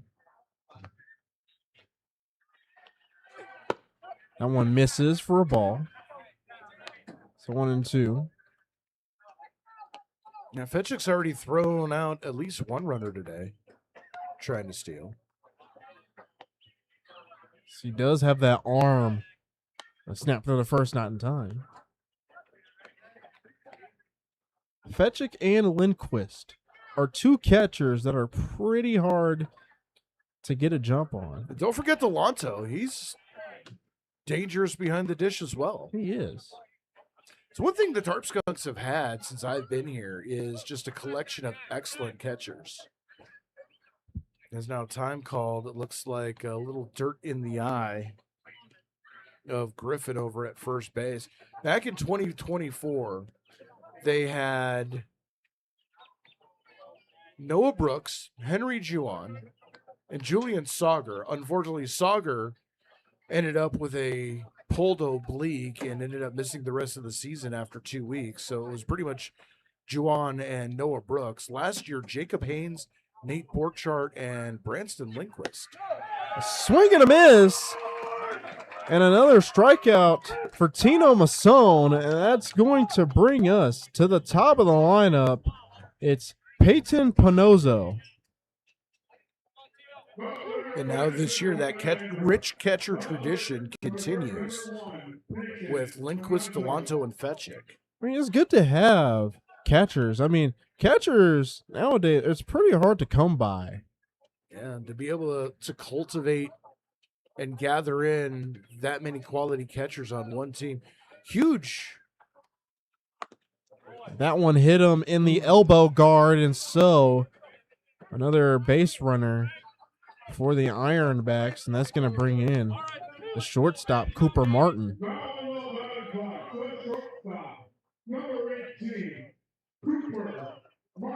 For Cooper Martin, he's 0 for 3 officially. Reached on an error back in the first, grounded out to 1 for 2. 1 for 3 officially. Singled back in the second and was the first out of an inning double play. That one is outside for a ball. 1-0 the count. Struck out looking his last time up. And Masson would like a repeat of that here. I mean, that would get them out of the inning if he could be able to repeat. So 1-0. And that one catches the zone for a strike. 1-1 the count to Cooper Martin.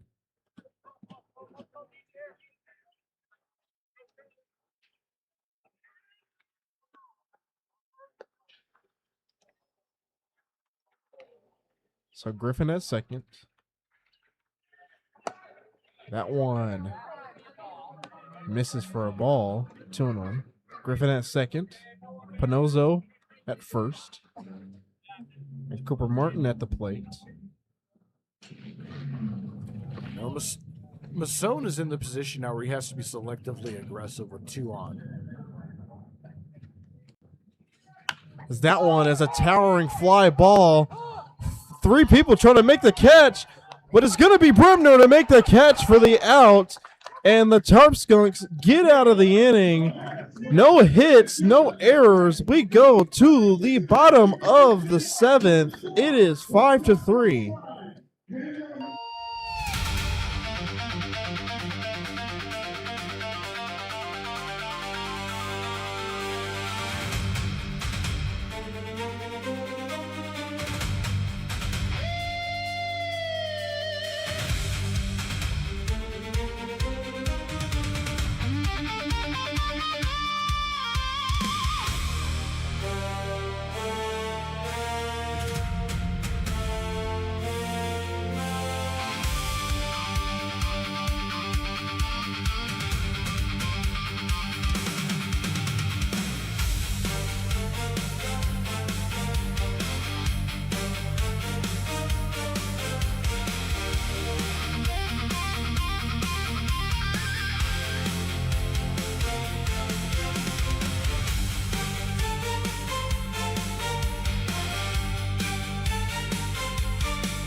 It is Justin Bremner, JRC, and CJ Dugan. Due up, they will face Hayes for his second inning of work. The Tarp Skunks with a 5-3 lead over the Niagara Ironbacks on the strength of a 2-run shot by Paul Delanto back in the bottom of the 6th inning to give the Skunks the lead. That is the difference at this point.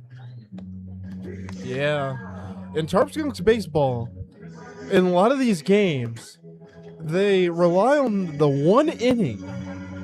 They put up 4. In Batavia, they put up 6. They have this one inning where they just go on a tear. You know, they gave up that type of production in the first inning when the Ironbacks sent 9 up to the plate to begin this game to take a 3-0 lead. And it's been a fight ever since then. But, you know, it was the one rough inning to start the game, and the Tarp Skunks pitching has been able to lock it down, and now Justin Bremner leading off the bottom of the 7th. So here's the 0 pitch to Bremner, and that one is in the dirt for ball 1. For Bremner, he grounded out into a double play back at the 2nd inning and drew a walk back in the 5th.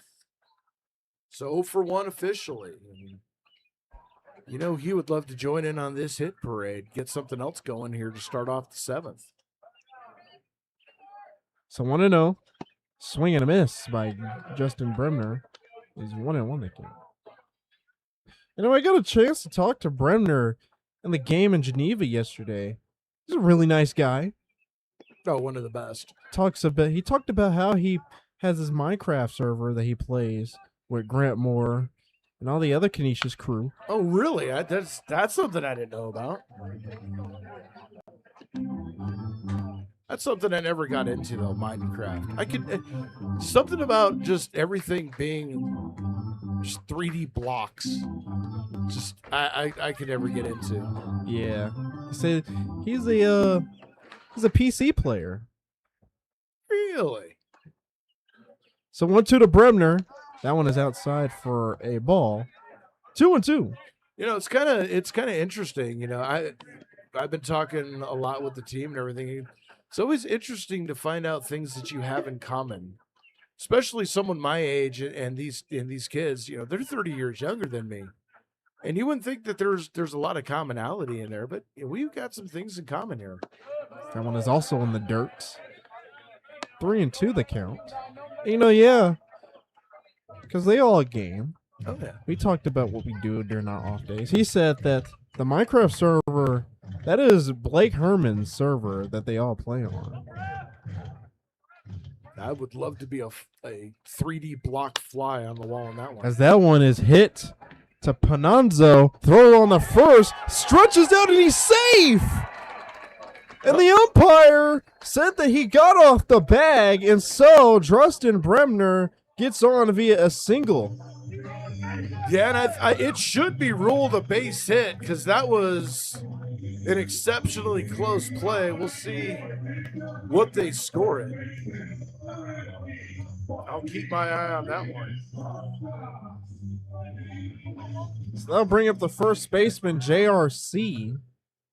Well, they haven't ruled on it yet. I'm yet to have a conversation with JRC. Good guy. I've had a few. That one in there for a strike. 1-1 the count to JRC. I have not met one person on this team that I cannot legitimately say good guy. Every single one of them on this team has great personalities. Yeah, they do. And Justin Bremner is going. That is a towering pop-up behind the plate. And the catcher, Fenwick, being able to make the catch. And so JRC popped out, and that will be the first out of the inning. They did go ahead and give Bremner the base hit. So that's going to bring up the left fielder, CJ Dugan.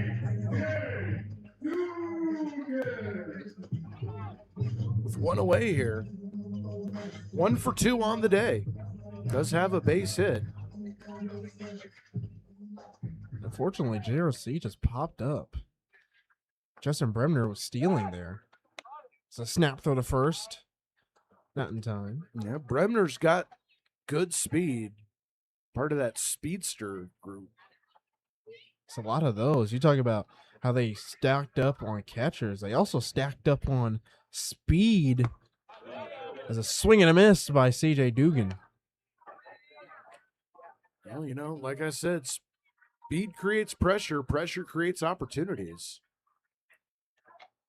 Pressure can also create mistakes as another snap to the first. Now, we almost saw a mistake right there. Is that one drifting away from the new first baseman, Gallo? I gotta say, on the Justin Brebner single, that was still how he was able to reach out and stretch. And a steal by Brebner, and he is safe. Oh, it gets past the second baseman. He's going all the way to third. And so now, with one away, Justin Brebner advances to third on the steal and the throwing error. What did I just say about speed, pressure, and opportunity? Justin Bremner just gave a world-class demonstration in all three right there. And he also created mistake for the Ironbacks as that one got past Griffin. So now with 2-strike count to CJ Dugan. That one is a ball, and I think there's a little bit of frustration as he just sent the heater. Yeah, that was a stone-cold take by Dugan, too. The home plate umpires called that a couple of times tonight. So 1-2, fouled behind the plate. Dugan is due for a base hit here. Hopefully he can get one. Like I said, the pressure takes a little bit of pressure off of him when the runner's 90 feet away with one out. And a swing and a miss. And CJ Dugan is sat down on strikes, and we go back to the top of the lineup. It's Grant Moore. That was a really good swing. Unfortunately, he missed, but I got to admire that swing. I got to admire that pitch. Challenge fastball right in the zone. See it, let CJ Dugan hit it. As Grant Moore 1 for 3 on the day. That one is in there for a strike, 1-1. He'd like to add another base knock to his tally. Still has one more stolen base to complete his side quest tonight. As that one is hit back up Main Street, throws on the first, and that is out. So with one left on one hit, we go to the top of the 8th. It is still 5-3.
As we go to the top of the 8th inning, there is a new Jamestown Tarp Skunks pitcher on the mound. It is Colin Pence. We'll get you the info on Pence here in just a moment. For Pence, this is his 3rd appearance. He's got a 1.80 ERA in 5 innings pitched, 2 hits allowed, 1 run earned, 4 strikeouts, and 1 walk. And it'll be interesting to see, is he going to get 1 inning or is he going to get 2 innings to go for the save? He might get 1 inning, in my opinion. But if they keep him down there, he's going to close the door. But here we go. As he is going to face Michael Grigas Cutler and Fenwick.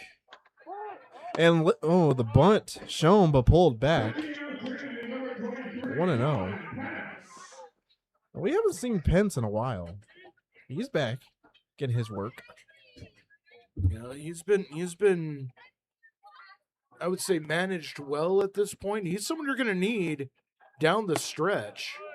That one had some heat on it but missed, and so it's 2-0. Saw him doing some bullpen work in Batavia. And I could tell you, just with the way he throws, I would not want to stand in the box because that ball comes in fast and hard. As that one hit to Herman. Herman on the run, throws to first, and it's in time. So the leadoff hitter is sat down, and that's going to bring in Kieran Cutler. That was a nice play by Herman, having to charge that ball. Came into his glove, not in the pocket, but in the palm, able to make the transition, and a nice throw over to first.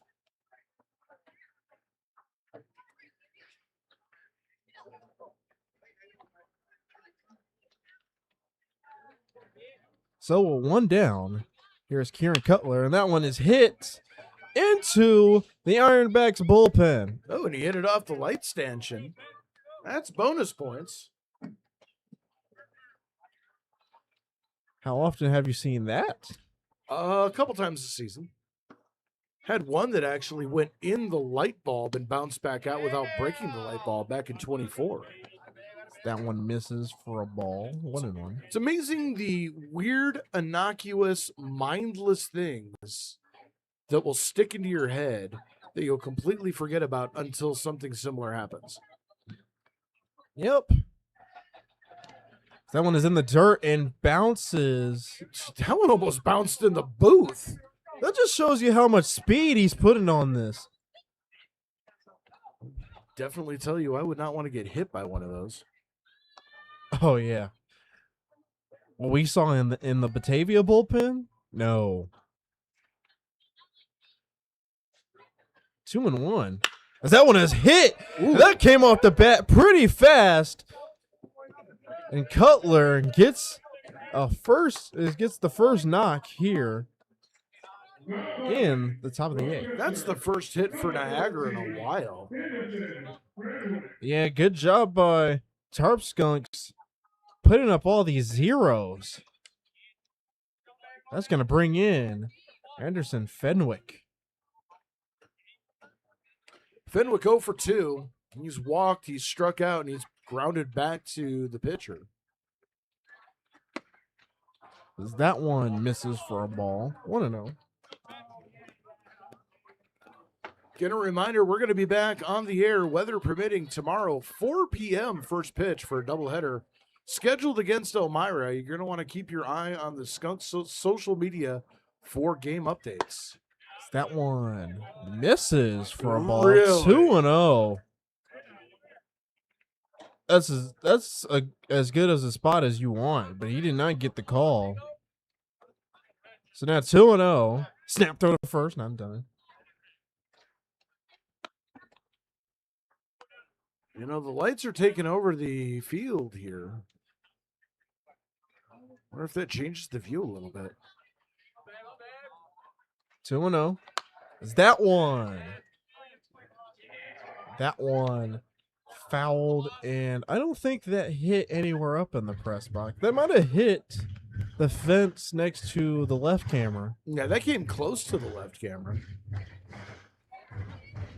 So 2-1.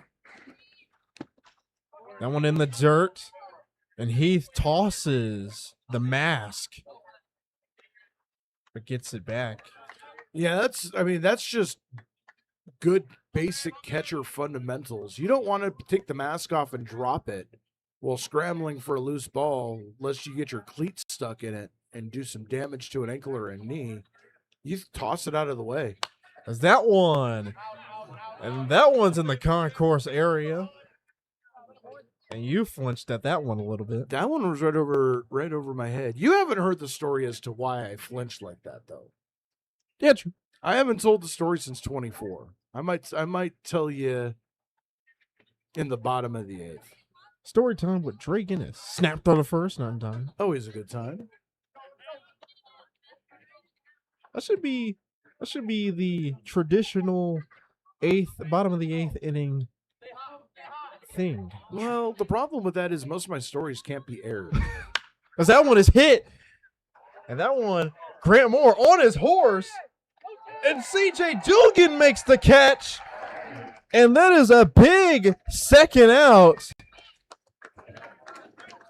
So 2 gone here, and that's going to bring up Caleb Locatelli. That ball looked like that was headed out of here, to be honest with you. It started to die at the warning track, and CJ Dugan had to run about 60 yards to snag it right at the BPU and Chautauqua signs out there in left center field. What a play by Dugan. As that one is hit right up the middle, Weeks stepped to second, and he's out, and they get out of the inning. So with 1 left on 1 hit, no errors, we go to the bottom of the 8th. It is still 5-3.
As we are back here in Russell E. Diethrich Park in Jamestown, New York, the Tarp Skunks holding on to a 5-3 lead. And again, what a play by CJ Dugan out in left field to rob at least a double, if not more. And it'll be Kiefer, Weeks, and Herman due up for the Tarp Skunks, and here to step up for the bottom of the 8th inning is Jalen Ferguson. Thank you. I do want to apologize, as I am just now realizing that was not Blake Herman at third, as that was Jordan. That was Caleb Jordan at third, and that's Weeks at second. So I think there was a change in the batting lineup. So I am correcting this.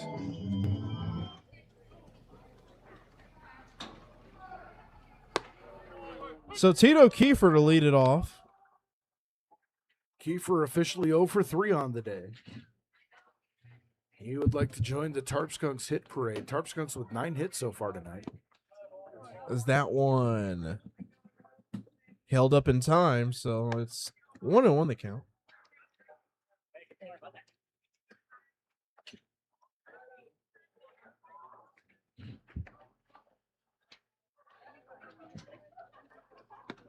That one is in the dirt to Kiefer. 2-1. Like, you talk about the time. We're just now crossing 9 o'clock. Just under 2.5 hours at this point. It's been a pretty fast-paced ball game.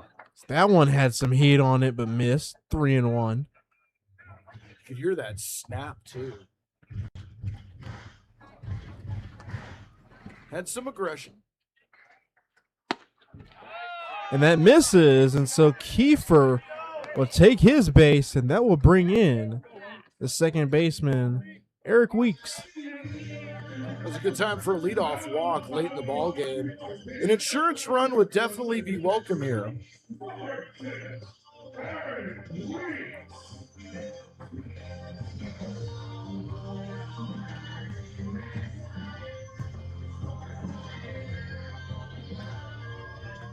So with Tito Kiefer at first, Eric Weeks at the plate wants to bring in another runner as a snap throw to first, not in time. So I'll tell you the story as to why I flinch so hard with baseballs coming up.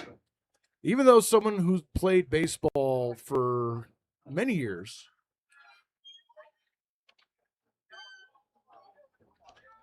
And the pitch, that one is in there for a strike. 0-1. I had gone to, this was back when interleague baseball was still a young concept that was coming out, and ended up going to a Giants-A's game at the Oakland Coliseum. And Kiefer on the run, throw to second. And it's not in time, and Kiefer gets a stolen base. Nice stolen base, and Weeks watching that ball low in the zone to even the count, too. So, runner in scoring position. So I went to the game with some of my buddies. I met them there. They drove, and I ended up having to leave, go straight from work and take the train. As that one is hit pretty well out to center field. And Locatelli cannot make the catch. Eric Weeks goes to second. Kiefer around home comes home, and it is a 6-3 ball game. And Locatelli is slow to get up. Yeah, he had to stretch out for that one, and I wonder if he may have pulled something or not. Still waiting on the decision, but that's whether it's a base hit or not. That's unimportant. Locatelli is down in center field, and hopefully he's all right. Yeah, so we'll come back after this. It is 6-3 after the injury.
Replacement is yet.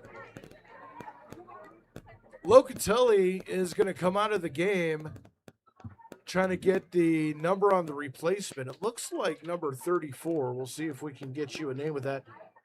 Ronan Glassford will come in and replace Locatelli in center field, and we assumed the lineup, and we hope he's all right. Competition aside, you never like to see anybody get injured, and our well wishes for a quick and speedy recovery to Locatelli. Yeah, that is, you never want to see an injury, and he is being helped off the field. That is not a good sign. Hopefully it's just like a jammed or a banged up knee, nothing torn, nothing like really injured. Similar to what happened to Blake Herman in Niagara Falls. It looked a lot worse than it ended up being. Hopefully it's that kind of a situation here. 6 runs, 9 hits, 2 errors for the Tarp Skunks, 3 runs, 7 hits, 3 errors for the Ironbacks. They gave Locatelli an error on that play, which I absolutely disagree with.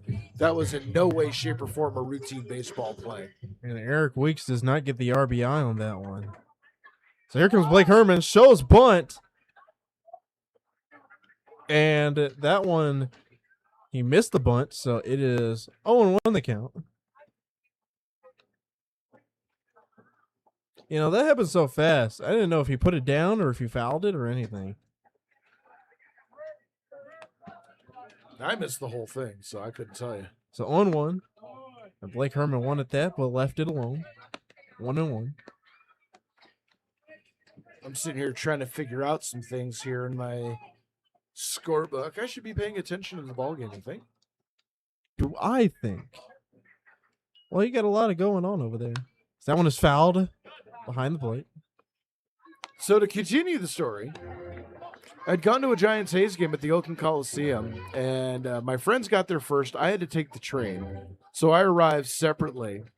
Get to our seat in the left field bleachers. Now, the A's left field bleacher creatures in that era. Ooh. And he gets hit by the pitch again.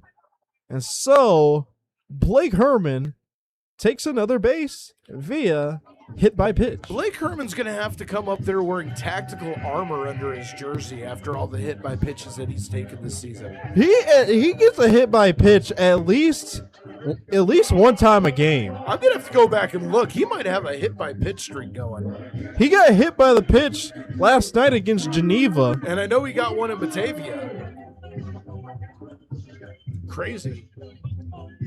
Heath Fetchick stands in. And Heath Fetchick. That one is in the dirt. No motion on the base path. So, you know, the A's fans out in the left field bleachers were very tribalistic. They did not like fans from other teams coming out, but because I would always go out and root for the A's against the Yankees in left field, I was known, so they let me slide being a Giants fan. That one is outside for a ball. And the Giants were out doing batting practice as the visiting team, always the last team out there to do it. And the Giants had a pitcher by the name of Kirk Reeder out in the outfield who was shagging balls. And he was teasing throwing one up, and I was, you know, me being a Giants fan in my gear, trying to get his attention. And double steal. And the pitch is a ball. So double steal, no throw. And that was a wise decision just to eat that, not try to throw it out, trying to throw it, because he wouldn't have gotten either runner, and a bad throw would have scored another run. But 3-0 now, the infield crashing in.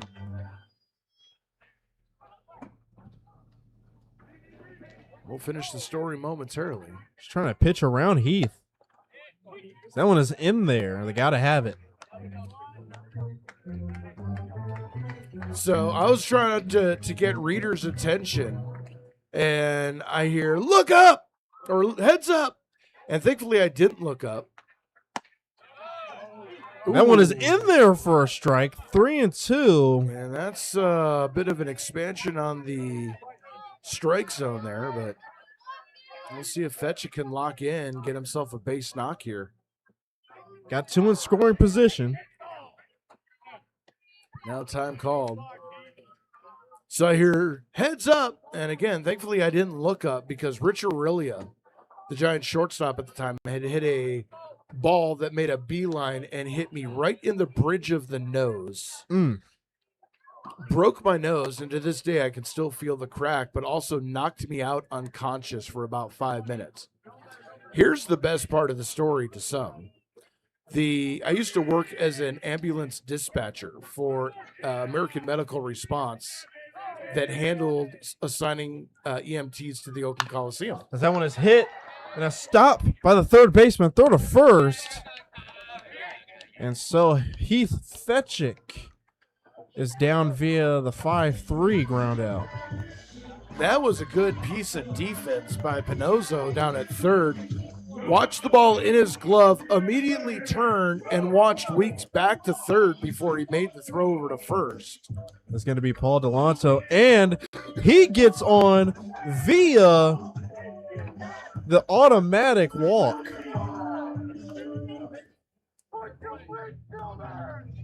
So now, with the automatic walk, that's going to bring in Caleb Jordan.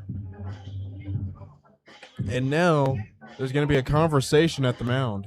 Yeah, they're going to try to figure out what to do here. This is not going to be a pitching change. There is no one warming up in the Olean bullpen. But now the forest full of skunks, and the crowd definitely did not like the intentional base on balls. But after Touch 'em All Paul touched them all his last time up in the sixth, I don't blame him. I mean, it almost looked like he was pitching around Fetchick, and then gave Paul Delanto an automatic walk. So conference at the mound over, and now with the bases loaded, Caleb Jordan comes up. Reached base back in the fifth inning on an error. He's also had a sacrifice and grounded out to first, so officially 0 for 2 on the day. And a base knock here would really give him some confidence. So force full of skunks. I owe you $20,000 now. No, I like you. You can use it as much as you want. That's that one. And that one. And Glassford being able to make the catch, but tagging his Weeks. And so it is a sacrifice fly that brings home a run. And so it is 7-3 Tarp Skunks. And hey, for Jordan, it may not be a base hit in the scorebook, but he's got himself 2 RBIs here tonight. So Justin Bremner. Bremner stands in now. He's reached on a single, a walk, and is grounded into a double play. And a double steal, throw to second. And that one gets away from Martin. And so Fetchick, or Delanto, is safe at second. And that one almost rolled into center field, but Griffin did a good job barehanding it to keep it from going out there. Otherwise, we'd be looking at a 5-run lead now. This is a great spot for Bremner right here. It is. With 2 in scoring position. That one in the zone for a strike, 1-1. So to finish the story, I used to work as an ambulance scheduler for AMR out in California, and I used to assign the EMTs that went out to the Oakland Coliseum. Imagine how much they enjoyed the fact that I was sitting in their care. As that one is hit up the middle. Martin makes the play, throw to first, and it's in time. And just like that, that one ends the inning. Last chance for the Ironbacks. Couple of hits. Through 2 left on. We go to the top of the 9th. It is 7-3.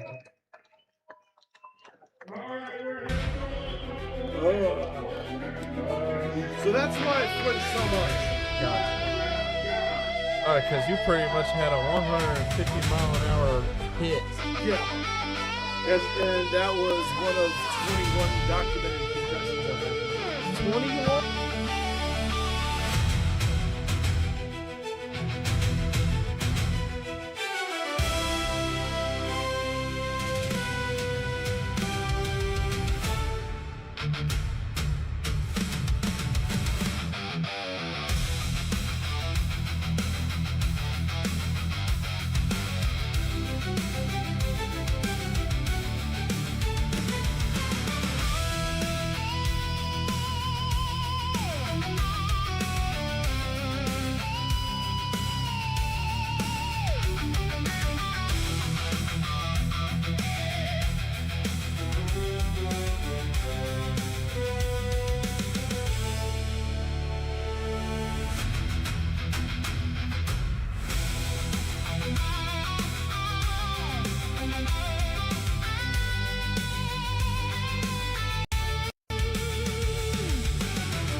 As we go to the top of the 9th inning, it's the last chance for the Niagara Ironbacks.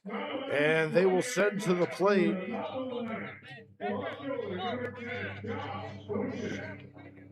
Bushin, Mador, and Griffin.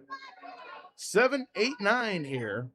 As Colin Pence, his second inning of work, looking to shut the door and keep the Ironbacks winless. Franchise record 0-11, I believe, against the Skunks. First pitch taken for a strike, and it's 0-1. And as we're here in the bottom of the or top of the ninth, most valuable stinker. Who do you got? Oh my goodness. That one's fouled back, and it's 0-2. I mean, I could do the low-hanging fruit, I mean, the low-hanging fruit is the Paul Delanto, but Yeah. I'm going to leave that one for you. I was gonna say Heath Fetchick. I was going to go with Heath Fetchick myself. I'm going to go, you know what? I'm going to throw Tino Masson. Yeah, I was gonna say honorable mention, Tino. And, if Pence is able to shut this down real quick, you might have 2 pitchers and 2 hitters, 4 MVSs tonight, which is almost unheard of.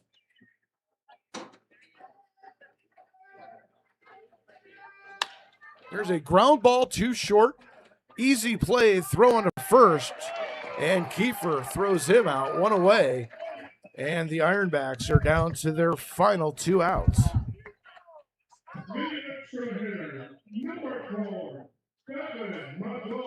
And so hopefully Pence can shut the door here with the next 2 hitters. Mador 0 for 2 with a walk back in the first. If I'm not mistaken, one of a few returning Ironbacks to that lineup. I think he played for the Ironbacks last season. There's a number of names I recognize, Mador definitely being one of them. The 0-1 swung on and missed, and quickly 0-2. Again, Pence getting in that zone here. He is in the driver's seat for sure. And again, his pitches are not easy to square up. 0-2 in the dirt. Not sure if that was a chase pitch or one that just got out of his grip. Could be a chase pitch. I mean, he swung and missed at the previous one. So now 1-2. Pence kicks and throws. Swing and a miss. And down on strikes goes Mador. 2 down here in the top of the 9th inning. And the last chance for the Ironbacks as it's Franklin Griffin. Griffin also 0 for 2 with a walk his last time up. And Colin Pence kicks and throws. First pitch, low for a ball. It's amazing how earlier in the game, how the Ironbacks were going through their lineup pretty quickly, and now that has died down. Absolutely. 1-0 pitch. There's a chopper to Kiefer at short. Throw on to first. And bobbled at the bag by JRC. And the Ironbacks stay alive on the error by Joaquin Rodriguez Costa. And again, extra outs can be frustrating, but Pence just has to focus on the next batter now. So here's Gallo, who came in for Doctor back in I want to say the 7th inning. So this would be a second at bat. He struck out. Ball gets away. Throw down to second from Fetchick. Oh, almost got him just in and out of the glove of Kiefer. Yeah, I know Kiefer, he really wanted to make the tag. If he was able to hold on to the ball, that could have been the ball game there. Yeah. I think, part of it is Pence's teammate trying to keep his ERA pristine. But at this point, 4-run lead, 2 down here in the 9th. I think you can relax a little bit on that base runner. Swing! And a miss. And the count goes to 1-1.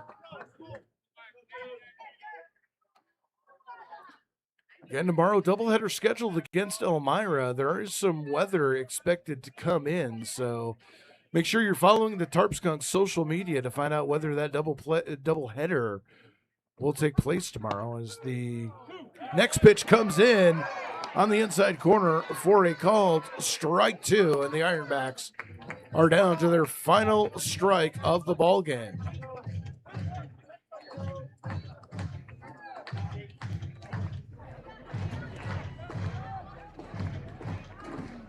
Pence comes set, kicks and throws. That one misses inside for a ball. And the count evens at 2 apiece. Again, Pence's fastball is very hard to square up on. I gotta say, if anything, he's throwing at MLB levels of speed. He's definitely gunning at high velocity here. 2-2 pitch on the way. Called! Strike 3! And the ball game is over. The Jamestown Tarp Skunks come down from 2 runs down in the 6th inning, score 6 in the later half, and continue to be undefeated against the Niagara Ironbacks with a score of 7-3. The Ironbacks will fall to 3-6. The Tarp Skunks improve to the league best record, 10-2 on the season. We're going to go ahead and send it out. Hopefully we will get the doubleheader in tomorrow. Again, follow the Tarp Skunks social media for all the information. For Jalen Ferguson, I'm Dre Guinness, thanking everybody for joining us here tonight. Once again, your final score, 7-3, Jamestown with the win. Until next time, good night, everybody.